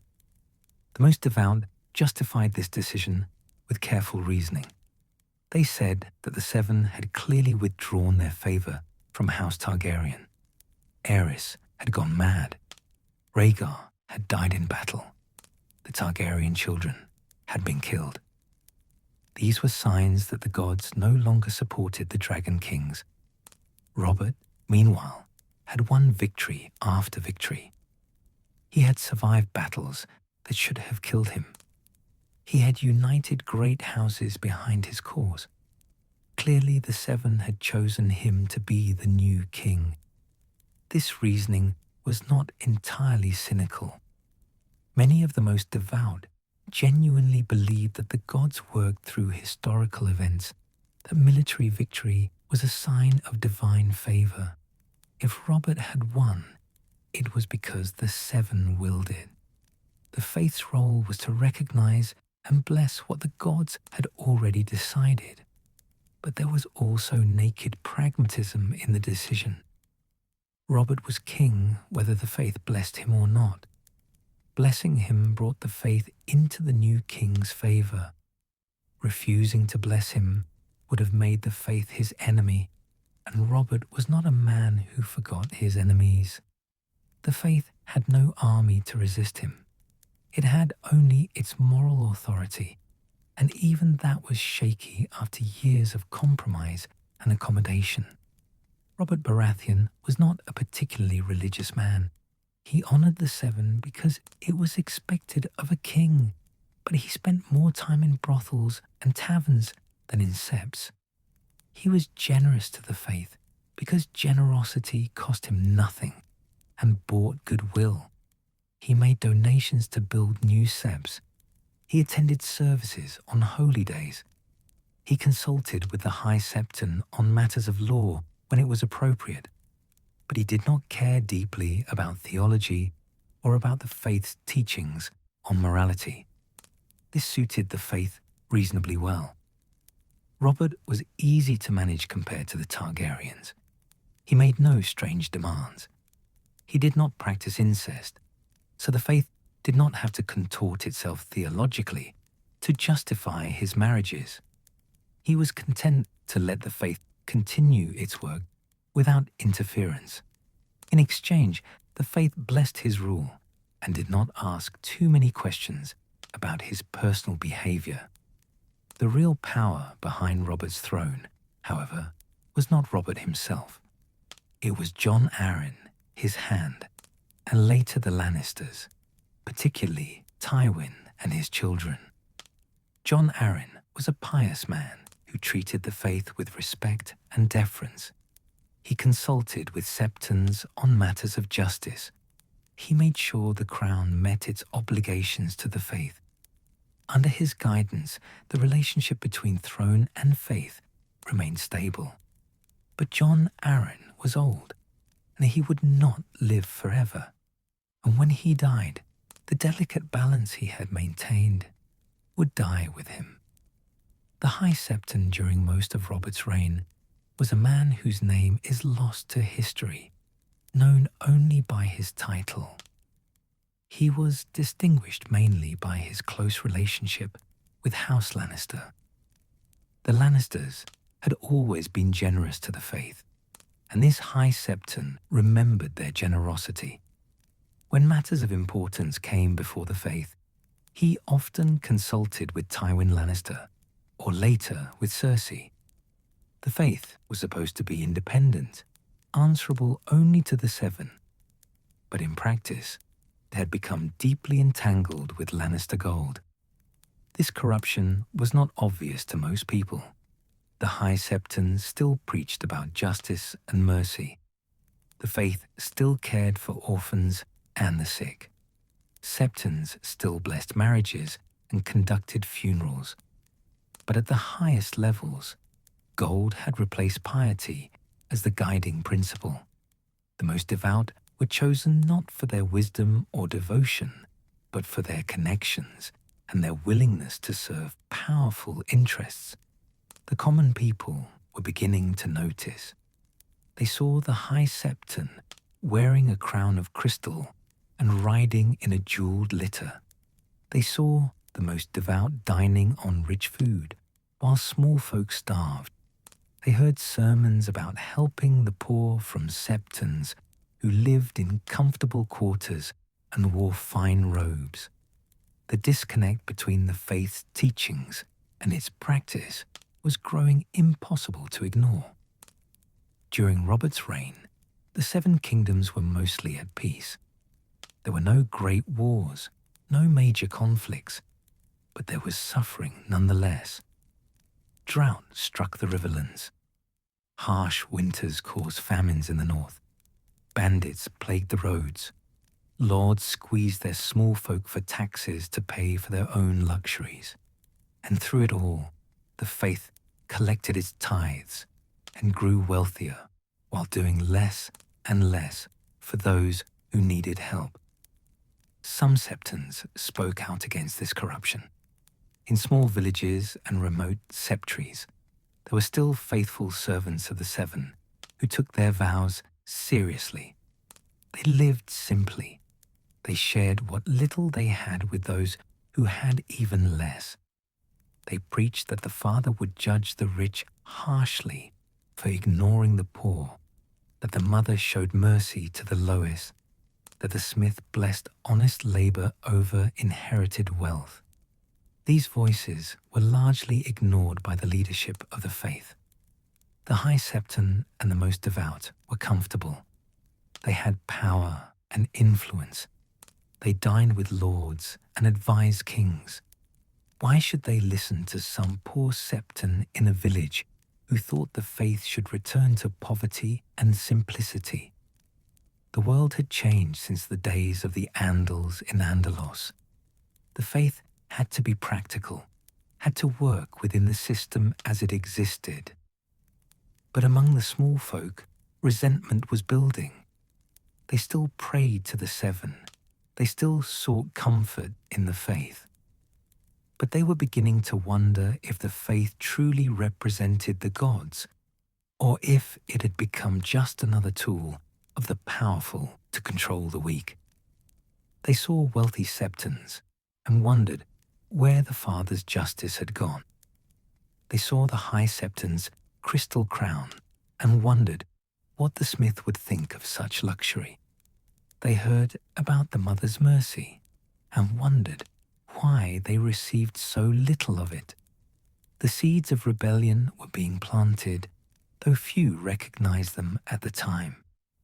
The suffering of the small folk during Robert's reign was preparing the ground for something new, something the faith had not seen in centuries. A movement from below, from the poor and desperate, demanding that the faith return to its roots and remember what it was supposed to be about. But that movement had not yet emerged. For now, the faith continued as it had for generations. The High Septon blessed the king. The most devout advised lords. Septons preached their sermons. The wealthy grew wealthier, and the poor grew poorer. The faith taught about justice and mercy while practicing neither. The contradiction was stark, but the powerful chose not to see it. And in the shadows, in the villages and towns where suffering was most acute, the faithful began to whisper. They began to wonder if the Seven were truly pleased with their faith. They began to pray for change, for renewal, for a return to the simple devotion of earlier times. They did not yet know how that change would come or what form it would take. But the prayers of the desperate have a way of being answered, though not always in the ways people expect. The War of the Five Kings tore the Seven Kingdoms apart in ways that Robert's rebellion had not. That earlier war had been decisive and relatively short. This new conflict dragged on for years, with multiple claimants fighting for the Iron Throne, while the small folk suffered and died. Armies marched back and forth across the riverlands, burning crops and villages. Soldiers from every kingdom raped and murdered and looted. Winter was coming. and the harvests were destroyed, and thousands would starve before spring returned. The Faith watched this devastation with growing horror. Septons tried to provide sanctuary to refugees. Septors cared for the wounded and orphaned. The Silent Sisters worked without rest, preparing endless bodies for burial. But the scale of suffering was beyond anything the Faith could address through its traditional, charitable work. Entire regions were being destroyed. The social order that had existed for centuries was collapsing, and the Faith's leadership, comfortable in their palaces, seemed unable or unwilling to respond adequately. From this suffering emerged something new. In the ravaged towns and villages, particularly in the riverlands, where the fighting was worst, groups of small folk began gathering.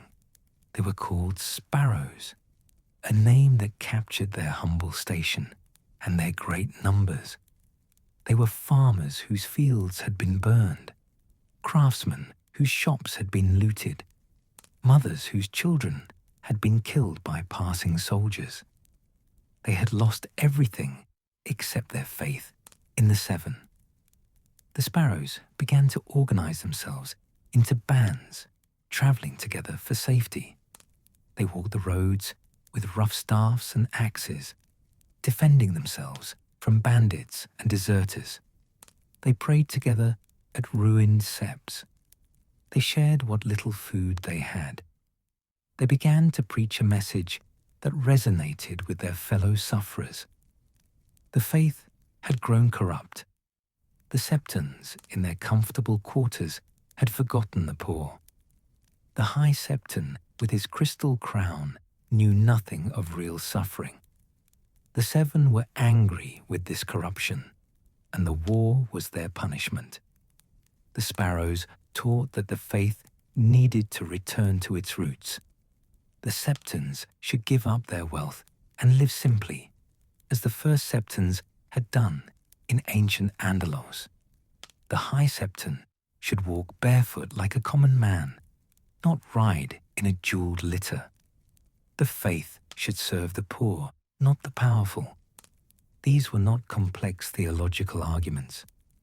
They were simple observations that anyone could understand. The rich Septons lived in luxury while the faithful starved. Something was wrong. The Seven demanded change. The movement spread like wildfire through the riverlands and beyond. Thousands joined the sparrows, then tens of thousands. They converged on King's Landing from every direction, a great migration of the faithful, demanding that the Faith remember its purpose. They were not an army. They carried no swords or spears, but they were countless, and they were angry in a quiet, determined way that was more frightening than any battle rage. In King's Landing, the Faith's leadership panicked. The High Septon at that time was a man deeply connected to House Lannister. He had been chosen by the most devout specifically because he could be controlled, because he would do what the Lannisters wanted. He lived in luxury and cared more about political intrigue than about serving the Seven. When he heard that tens of thousands of sparrows were marching on the city, he did not see faithful believers. He saw a threat to his comfortable position. He ordered the city gates closed. He demanded that the city watch drive away the sparrows. But Cersei Lannister, who was ruling as Queen Regent for her son Tommen, recognized that this would be a disaster. The city watch could not fight tens of thousands of unarmed faithful without creating a massacre that would turn the entire realm against the crown. The sparrows were not rebels or criminals. They were ordinary people who wanted their faith to live up to its teachings. Cersei made a different calculation. She saw the sparrows as a potential tool. If she could control them, or at least direct their anger, She could use them against her enemies. She allowed the sparrows to enter the city. They flooded through the gates, filling the streets, gathering at the great sept of Baelor. They demanded to see the High Septon. They wanted to know why he lived in luxury while they suffered. They wanted answers. The High Septon, terrified, tried to address them from the steps of the great sept. He wore his crystal crown and his finest robes, which was a terrible mistake. The sparrows saw him as everything wrong with the faith. When he began to speak, defending the faith's wealth and influence, they shouted him down. Some threw rotting vegetables. Others simply turned their backs on him. The High Septon's authority, which he had thought absolute, crumbled in moments before the righteous anger of the poor. That same night, the High Septon was found dead in the street, beaten to death by unknown attackers. Some said it was a mob of angry sparrows. Others claimed it was thieves who took advantage of the chaos. The truth was never determined, but the result was clear. The office of High Septon was vacant, and the most devout would need to choose a successor. The most devout gathered to make their selection, as they had done countless times before. They were expected to choose one of their own number, a wealthy septon from a prominent sept, someone who understood politics and knew how to work with the powerful. Instead, under pressure from Cersei and from the sparrows themselves, they made an unprecedented choice. They elected a man who had been walking barefoot with the sparrows, a man of unknown origin who owned nothing but a simple robe, a man the people called the High Sparrow. The new High Septon was unlike any who had held that office in living memory. He refused the crystal crown, saying it was a symbol of corruption and pride. He refused to wear rich robes or ride in a litter. He walked barefoot through the streets of King's Landing. He ate simple food. He slept on a hard bed in a small room. He spent his days serving the poor, feeding them, tending to their wounds, listening to their sorrows. He was everything the old High Septon had not been. The small folk of King's Landing loved him immediately. Here was a High Septon who actually lived according to the faith's teachings. He preached about the Father's justice, and he genuinely sought to bring justice to the poor. He spoke of the mother's mercy, and he showed mercy to the suffering. He honored the smith by valuing honest labor over inherited wealth. He was humble like the Crone, pure like the Maiden. In him, the Seven seemed truly present in a way they had not been in the faith's leadership for generations. But the High Sparrow was not simply a humble servant of the poor. He was also a shrewd political operator who understood power in ways the wealthy septons had not. He knew that the faith's greatest weakness had been its lack of military force. Since Maega had outlawed the Faith Militant, the faith had been unable to defend itself or enforce its will. The High Sparrow set out to change that. Cersei Lannister gave him the opportunity he needed. She was desperate for allies against her enemies, particularly Marguerite Tyrell and her family. She thought she could use the faith as a weapon against the Tyrells. In her arrogance, she made a catastrophic mistake.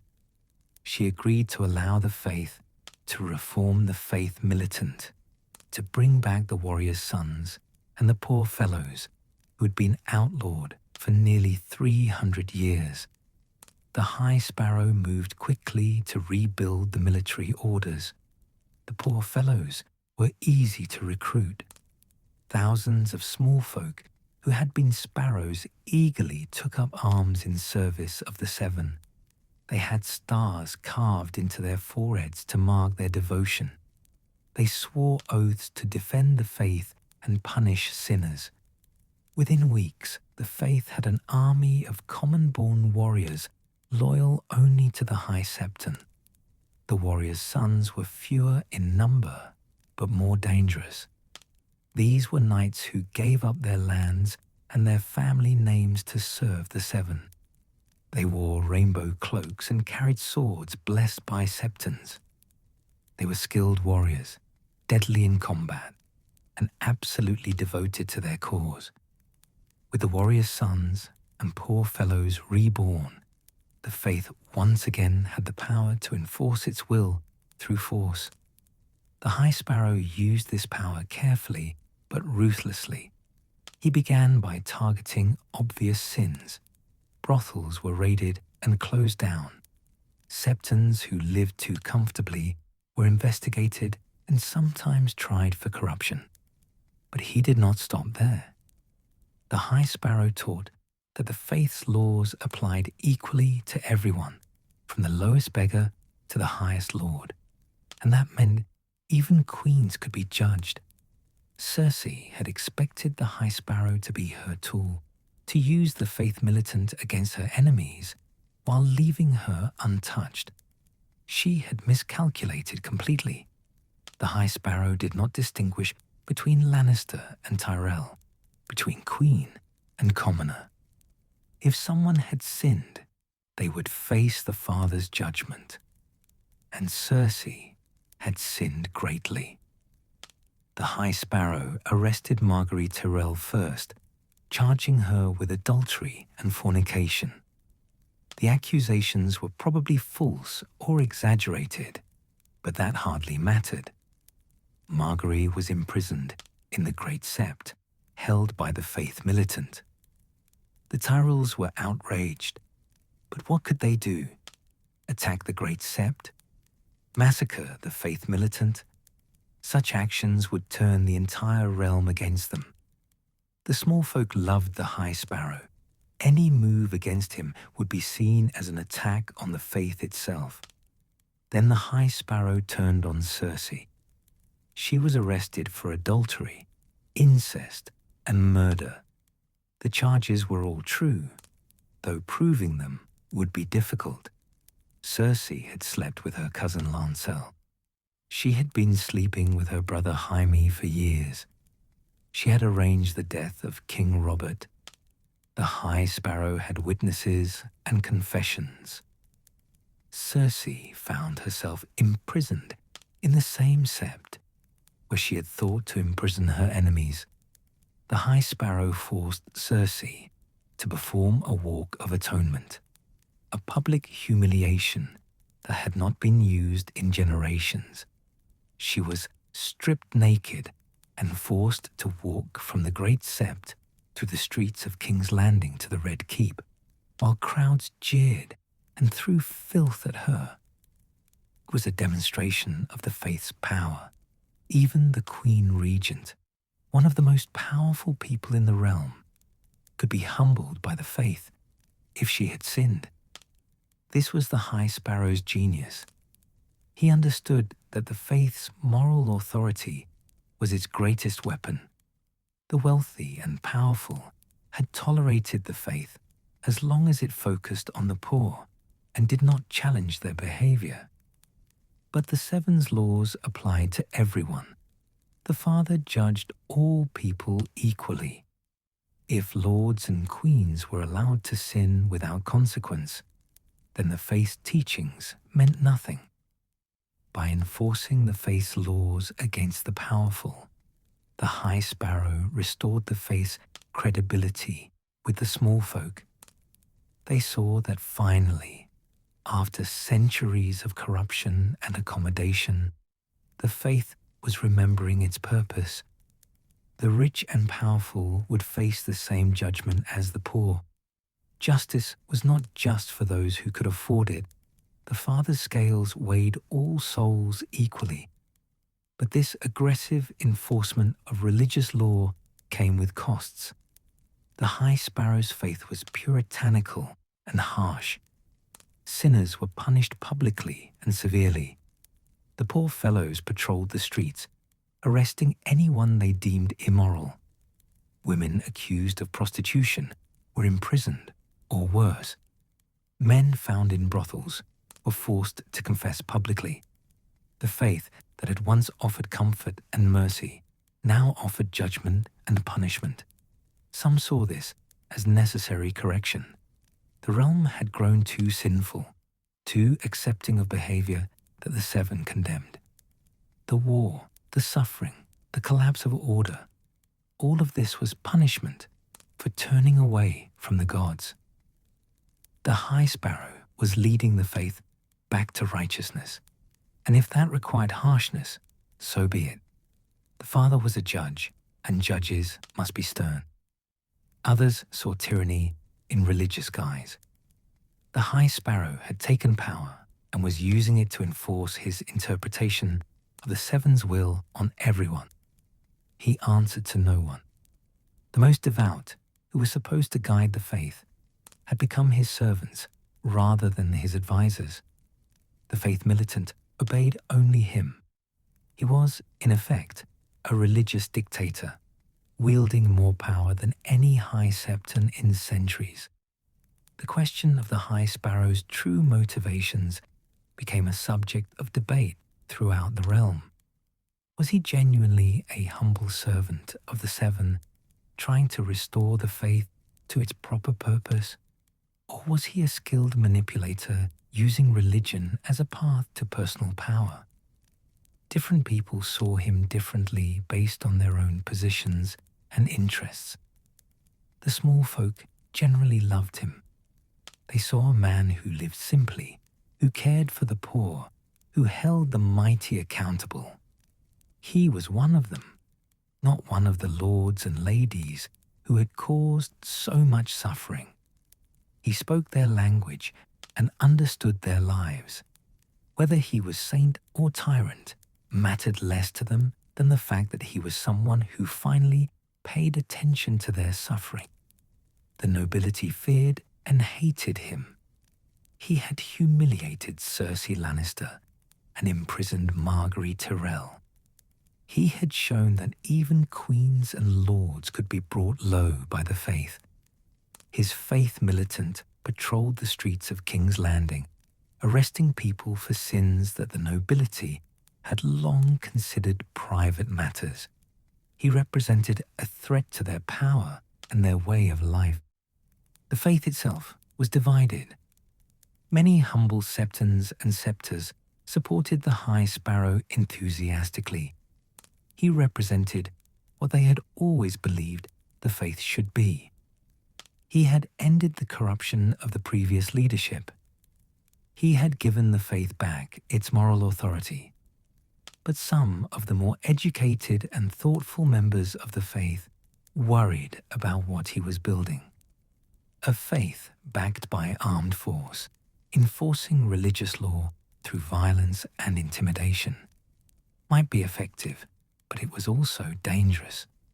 The High Sparrow's reign as High Septon transformed the faith utterly. In a matter of months, he had taken an institution that had grown comfortable and corrupt and turned it into a powerful political and military force. He had shown that the faith could be relevant again, could shape events, rather than simply blessing what others decided. He had given the small folk hope that someone cared about their suffering and their faith. But he had also created a situation that could not last. The nobility would not accept being judged by the faith indefinitely. The crown would not tolerate a High Septon who wielded more real power than the king. Sooner or later, there would be a confrontation. The Faith Militant might be numerous and devoted, but they were mostly untrained small folk. In a real war against professional soldiers, they would be slaughtered. The High Sparrow seemed unconcerned about these dangers. He preached that the Seven would protect the faithful, that righteousness was stronger than swords, Whether he truly believed this, or whether he was playing a deeper game that others could not see, no one could say for certain.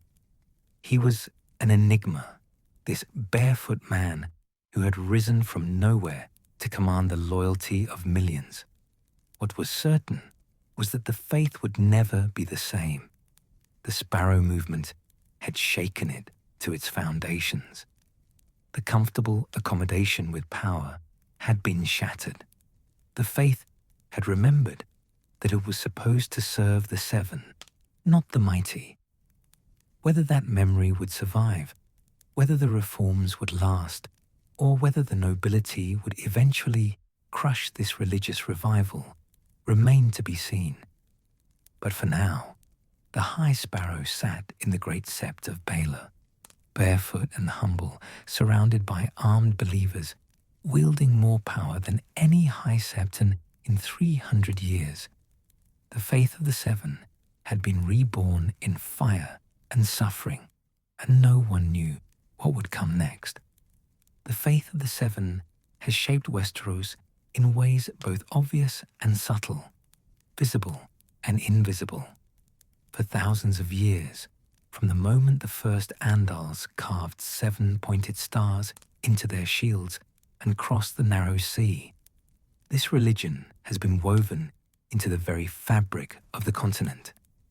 To understand Westeros is to understand the faith. To understand the faith is to see how belief and power, devotion and politics have danced together through the centuries. The impact of the faith on Westerosi culture cannot be overstated. The very calendar that people use is based on the faith's arrival. Years are counted from Aegon's conquest, yes, but before that they were counted from the coming of the Andalos. The 7-day week, with each day named for one aspect of the seven, structures how people think about time. The major festivals and holy days that mark the passage of seasons are all rooted in the faith's traditions. A Westerosi person, even one who is not particularly devout, lives their entire life within patterns established by the faith. The laws of the seven kingdoms bear the faith's mark throughout. Marriage law is entirely controlled by the faith. A marriage is not legal unless performed by a septon before witnesses. The faith determines what constitutes a valid marriage and what grounds, if any, exist for annulment. The prohibition on incest, except for the Targaryens, comes directly from the faith's teachings. The laws regarding inheritance and legitimacy are shaped by the faith's views on family and proper relationships. Even criminal law reflects the faith's influence. The concept that all people stand equal before the Father's judgment has created at least the theory that law should apply equally to high and low. In practice, this equality is often ignored, but the ideal exists because of the faith. Certain crimes, like kinslaying and oath-breaking, are considered especially heinous because the faith has declared them abominations before the seven. A man might commit murder and perhaps be forgiven eventually, but a kinslayer is cursed in the eyes of gods and men alike. The faith has also profoundly influenced Westerosi attitudes toward honor and morality. The concept of knightly virtue, that a knight should be brave like the warrior, just like the father, merciful like the mother, and honorable like the maiden, comes directly from the faith's teachings. A true knight is supposed to embody the best qualities of the seven. In reality, few knights live up to this ideal, but the ideal shapes how people judge knightly behavior. A knight who violates these principles is seen as false, as betraying not just his vows, but the very concept of what a knight should be. Yet the faith's influence varies dramatically across the different regions of Westeros. This variation tells its own story about how religion adapts to local cultures and conditions. How the same faith can mean different things to different people. In the Vale of Arryn, the faith remains strongest and most orthodox. This is where the Andals first landed, where they built their first septs on Westerosi soil. The Lords of the Vale take their devotion seriously. Their septs are well maintained and beautifully decorated. Their septons are educated and well respected. When a septon in the Vale preaches about the Seven, people listen with genuine reverence. The faith in the Vale is what the faith imagines itself to be everywhere, pure and uncompromising. The Reach has a different relationship with the faith. Here, the faith is wealthy and sophisticated. The great houses compete to build the most magnificent septs. The high towers maintain the starry sept in Old Town, where the High Septon resided for thousands of years before moving to King's Landing. The septons of the Reach are often scholars, men who have studied the seven-pointed star in depth and can debate fine points of theology. But this sophistication sometimes comes at the cost of genuine devotion. In the Reach, the faith can become more about display and tradition than about actual belief. The Westerlands under House Lannister have always had a transactional relationship with the faith. The Lannisters are generous to the faith, building grand septs and making substantial donations. But they expect something in return. They want septons who will bless their ventures and support their political goals. The faith in the Westerlands has learned to be flexible, to understand that serving the powerful is sometimes necessary. This has made the faith wealthy, but also compromised. In the Stormlands, the faith takes a harder, grimmer form. The constant warfare and harsh weather of that region have shaped a faith that emphasizes endurance and duty. Septons preach more about the father's judgment and the warrior's courage than about the mother's mercy. The small folk of the Stormlands pray to the Seven for strength to survive, not for comfort. Their faith is iron hard, forged in adversity. The Riverlands have suffered more than any other region in recent memory. The constant wars that have swept across that fertile land have left the small folk desperate and their faith tested. The Septons there have become experts in offering comfort to those who have lost everything. The faith in the Riverlands is about survival and resilience, about finding hope even when everything seems lost. It was no accident that the Sparrow movement began in the Riverlands. That region's suffering created the conditions for religious revival.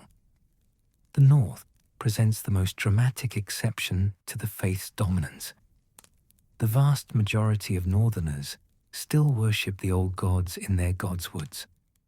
The faith has a presence in White Harbor and some other areas, but it remains a minority religion.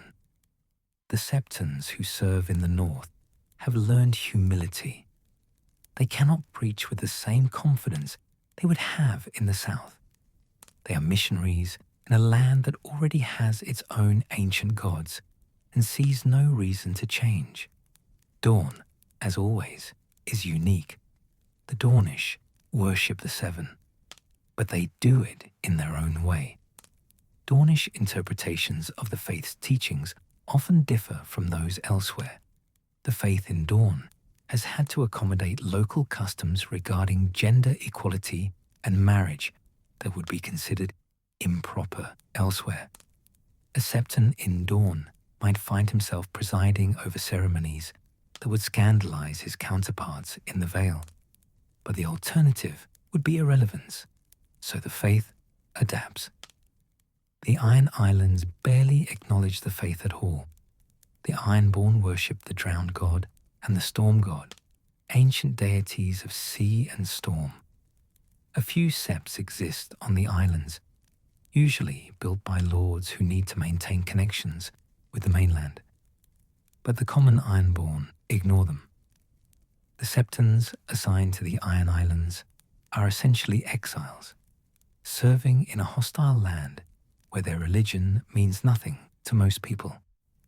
These regional variations create a complex picture of the faith. It is not a monolithic institution, but rather a collection of related but distinct religious cultures, all nominally following the same gods, but interpreting and practicing their faith differently.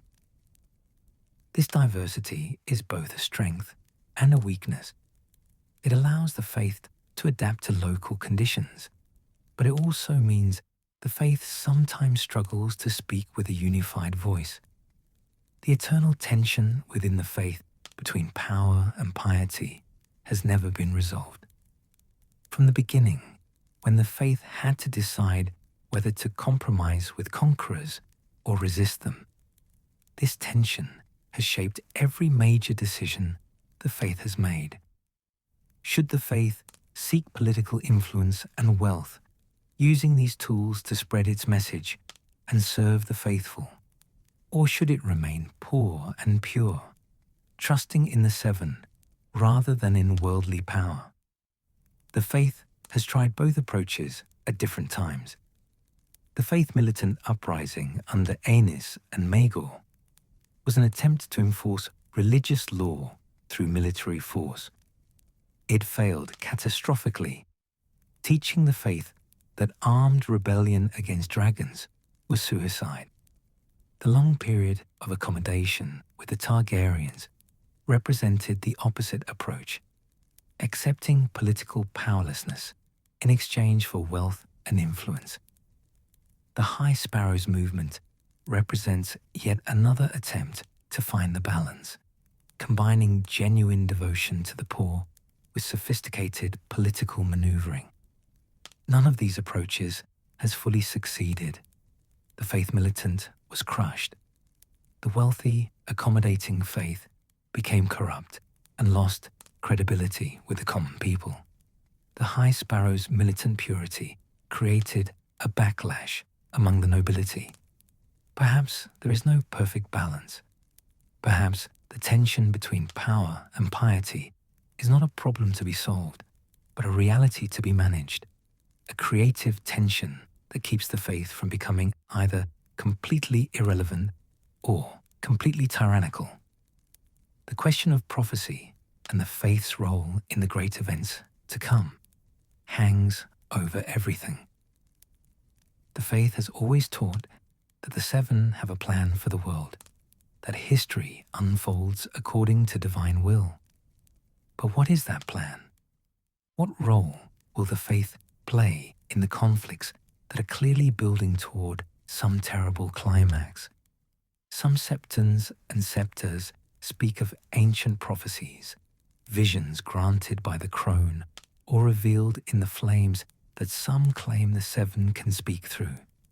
They whisper about Azor Ahai, a legendary hero from the East who supposedly defeated the darkness in ancient times and who is prophesied to return.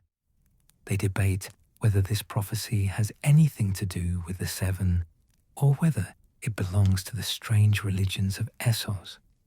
The return of magic to the world complicates everything the faith thought it understood. Dragons have been reborn. Daenerys Targaryen flies on the back of Drogon far to the east. Reports come of strange powers awakening, of red priests performing miracles, of darker forces stirring in the shadows. The faith has always been uncomfortable with magic. It teaches that the Seven work through natural means, through the hearts and actions of faithful people, not through sorcery and supernatural displays. But what if magic becomes a decisive force in the conflicts to come? What if the long night that the old stories speak of is real and returning? What if the dead rise in the far north, as ancient legends claim they once did? The faith has no theology prepared for such events. The seven-pointed star speaks of moral and spiritual truths, not of ice demons and reanimated corpses. If the legends prove true, the faith will have to adapt its understanding of the world very quickly. The High Sparrow's true motivations remain one of the great mysteries of recent history. Was he genuinely a humble servant of the Seven who wanted only to restore the faith to its proper purpose? Or was he a brilliant manipulator who used religion as a path to unprecedented power? The evidence points in both directions. On one hand, the High Sparrow lived exactly as he preached. He walked barefoot. He owned nothing. He served the poor with his own hands. He refused all the trappings of power that previous High Septons had enjoyed. His personal humility seemed absolutely genuine. No one ever caught him living in secret luxury or accumulating wealth. If he was a fraud, he was the most committed fraud in history. On the other hand, his political skills were extraordinary. He outmaneuvered Cersei Lannister, one of the most cunning players in the Game of Thrones. He built the Faith Militant into a powerful force in months. He understood exactly how to use the small folk's devotion to protect himself and advance his agenda. He was willing to be harsh and uncompromising when it served his purposes. These are not the actions of a simple, holy man. Perhaps the truth is that the High Sparrow was both things at once. He genuinely believed in the Seven and in the Faith's mission to serve the poor and hold the powerful accountable. But he also understood that to achieve these righteous goals, he needed power, and he was willing to use every tool available to gain and keep that power. His humility was real, but so was his ambition, though his ambition was for the faith rather than for himself. Fans of the histories and chronicles of Westeros have debated the High Sparrow's legacy endlessly. Some see him as a hero who stood up to corrupt power and reminded the faith of its true purpose. Others see him as a dangerous fanatic who would have turned the Seven Kingdoms into a theocracy if he had lived long enough. Still others see him as a tragic figure, a genuinely good man whose methods were too extreme and who created enemies he could not defeat. The question of what would have happened if the High Sparrow had survived is fascinating to consider. Could he have maintained his power indefinitely? Would the nobility eventually have united to crush the Faith Militant? Would he have moderated his positions over time, or would he have become more extreme? Would the small folks' love for him have endured, or would they have eventually tired of his puritanical enforcement of religious law? Some believe the High Sparrow was playing a deeper game than anyone realized, that he was preparing the faith for some coming crisis.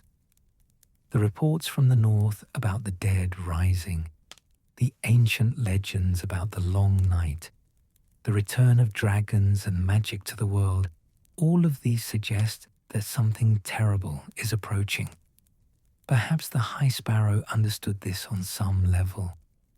Perhaps he was trying to make the faith strong enough to face whatever darkness was coming. This theory finds some support in certain of the High Sparrow's statements and actions. He spoke often about the need for the realm to repent, to turn away from sin and back toward the Seven. He seemed to believe that the wars and suffering were not random events, but divine punishment for the realm's corruption. If he believed that greater trials were coming, that the Seven were preparing Westeros for some ultimate test, then his harsh measures make more sense. He was trying to save souls and strengthen faith before the real crisis arrived. But this remains speculation. The High Sparrow never explicitly stated such beliefs, at least not in any records that survive. He may have been exactly what he appeared to be, a former Septon who joined the Sparrows, rose to become High Septon through the will of the poor, and tried to reform a corrupt institution.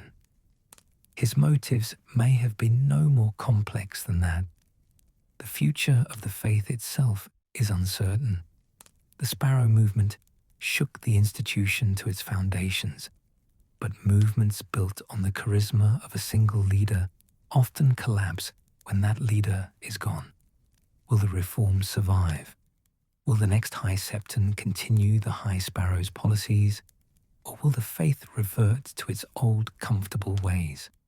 Will the Faith Militant remain a force in the realm, or will they be disbanded again? Much depends on who holds power in King's Landing and throughout the Seven Kingdoms. A strong king who values the faith's support might allow it to continue wielding influence. A king who feels threatened by religious power might move to crush the Faith Militant and reduce the faith to a purely spiritual role with no political teeth. The faith's future is tied to the political future of Westeros, as it has always been. The relationship between the faith and whatever Targaryen restoration might occur is another fascinating question. Daenerys. Targaryen is alive and has dragons. If she ever returns to Westeros and claims the Iron Throne, how will the faith respond?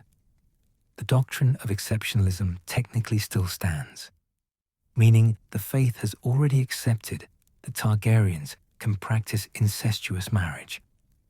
But that doctrine was created under very different circumstances, when dragons ruled and the faith had no choice but to accommodate. Would a reformed faith under leaders influenced by the High Sparrow's example be willing to grant the same exceptions to Daenerys? Or would they insist that the Targaryens must follow the same moral laws as everyone else? This could create a confrontation similar to the one under Aenys and Maegor, except this time the faith has the Faith Militant and considerable support among the small folk. Such a confrontation could tear the realm apart. There is also the question of what the faith will do if the legends prove true and the dead rise in the north. The faith has always been about morality and proper behavior, about justice and mercy and honor. It has no theology of apocalypse, no teachings about how to face literal, supernatural evil. The Red Priests of R'hllor speak of a great war between light and darkness, but the faith of the Seven has no equivalent tradition. If the Long Night returns, the faith will have to decide whether to adapt its theology or maintain that such events have nothing to do with the Seven. Some Septons might preach that the dead rising is punishment for sin, that only repentance can save the realm. Others might argue that this is a natural disaster, terrible but not supernatural, and that courage and determination are what the Seven demand. Still others might be forced to admit that their understanding of the divine was incomplete, that there are forces in the world that the seven-pointed star does not address. The faith's relationship with other religions also remains unresolved. For centuries, the faith has been the dominant religion in 6 of the 7 kingdoms, able to ignore or suppress other beliefs. But the Red Priests are becoming more active. The old gods still command devotion in the north. The drowned god rules the Iron Islands. The many-faced god of Braavos has his worshippers. If magic and prophecy become important in the conflicts to come, these other religions may offer insights and powers that the faith cannot match? Would the faith maintain that it alone knows the truth, that the seven are the only true gods and all others are false? Or will it be forced to acknowledge that perhaps the divine works in ways the faith has not understood, that other religions might have their own validity? This is a profound theological question that could reshape the faith's entire worldview. The impact of the faith on individual lives continues regardless of these grand political and theological questions. For most people in Westeros, the faith is simply part of daily existence. They pray to the Father for justice when they have been wronged. They pray to the Mother for protection for their children. They pray to the smith for success in their work. They pray to the warrior for courage. They pray to the maiden to find good marriages for their daughters. They pray to the crone for wisdom. And when death comes, they trust the stranger to guide them to whatever lies beyond. The faith provides comfort in a hard world. It offers hope that there is meaning and purpose to suffering. It teaches that the powerful will eventually face judgment, that the Father's scales weigh all souls equally. It promises that mercy is possible, that the Mother hears the prayers of the desperate. For millions of people, these teachings make life bearable. Whether the High Septons are corrupt or pure, whether the faith is wealthy or poor, whether it has political power or only spiritual authority, these fundamental services continue. Septons still bless marriages and conduct funerals. Septors still teach children and care for the sick. The Silent Sisters still tend the dead. The faith, at its most basic level, is about these human connections, these moments of comfort and guidance. The great history of the faith of the Seven is not finished. New chapters are being written even now as events unfold across Westeros and beyond. The choices that the faith's leaders make in the coming years will determine whether the institution survives and thrives, or whether it collapses under the weight of its own contradictions and the pressures of a changing world. Perhaps the faith will find a way to balance power and piety, to be both politically relevant and spiritually authentic. Perhaps it will be forced to choose one or the other and accept the consequences. Perhaps it will be swept away entirely by forces it cannot control or understand. The Seven alone know what the future holds. If you see the faith's journey differently after walking through its history, from ancient Andalos to the streets of King's Landing, you are not alone. The faith of the Seven is a complex institution that has been many different things to many different people across thousands of years. It has been a force for conquest and for charity, for corruption and for reform, for oppression and for liberation. It has blessed kings and humbled queens. It has served the powerful and championed the poor. It contains within itself all these contradictions because it is a human institution shaped by human choices, reflecting both the best and worst of the people who serve it and believe in it. What do you think the faith will become in the years ahead? Will it rise or fall? Will it adapt to a world of returned magic and ancient threats? Or will it insist on its traditional teachings even as the world changes around it? Will the next High Septon be another High Sparrow walking barefoot and serving the poor? Or will the faith revert to golden crowns and crystal-studded litters to comfort and compromise? These questions matter because the faith matters. It shapes how millions of people understand their world, their lives, their deaths. It influences laws and customs throughout the Seven Kingdoms. It can legitimize rulers or undermine them. It can inspire devotion or breed resentment. The faith of the Seven is woven too deeply into the fabric of Westeros to simply disappear. But what form it will take in the future remains to be seen. Share your thoughts on the faith's history and its future in the comments below. Do you believe the High Sparrow was a saint or a manipulator? Do you think the faith should have resisted the Targaryens more strongly, or was accommodation the wise choice? What role do you think the faith will play in the conflicts to come? And if you would like more journeys to the hidden corners of Westeros and Essos, more deep dives into the histories and characters that make this world so rich and complex, you know what to do. The great game continues, and there are always more stories to tell, more mysteries to explore, more questions to ask about this world of ice and fire.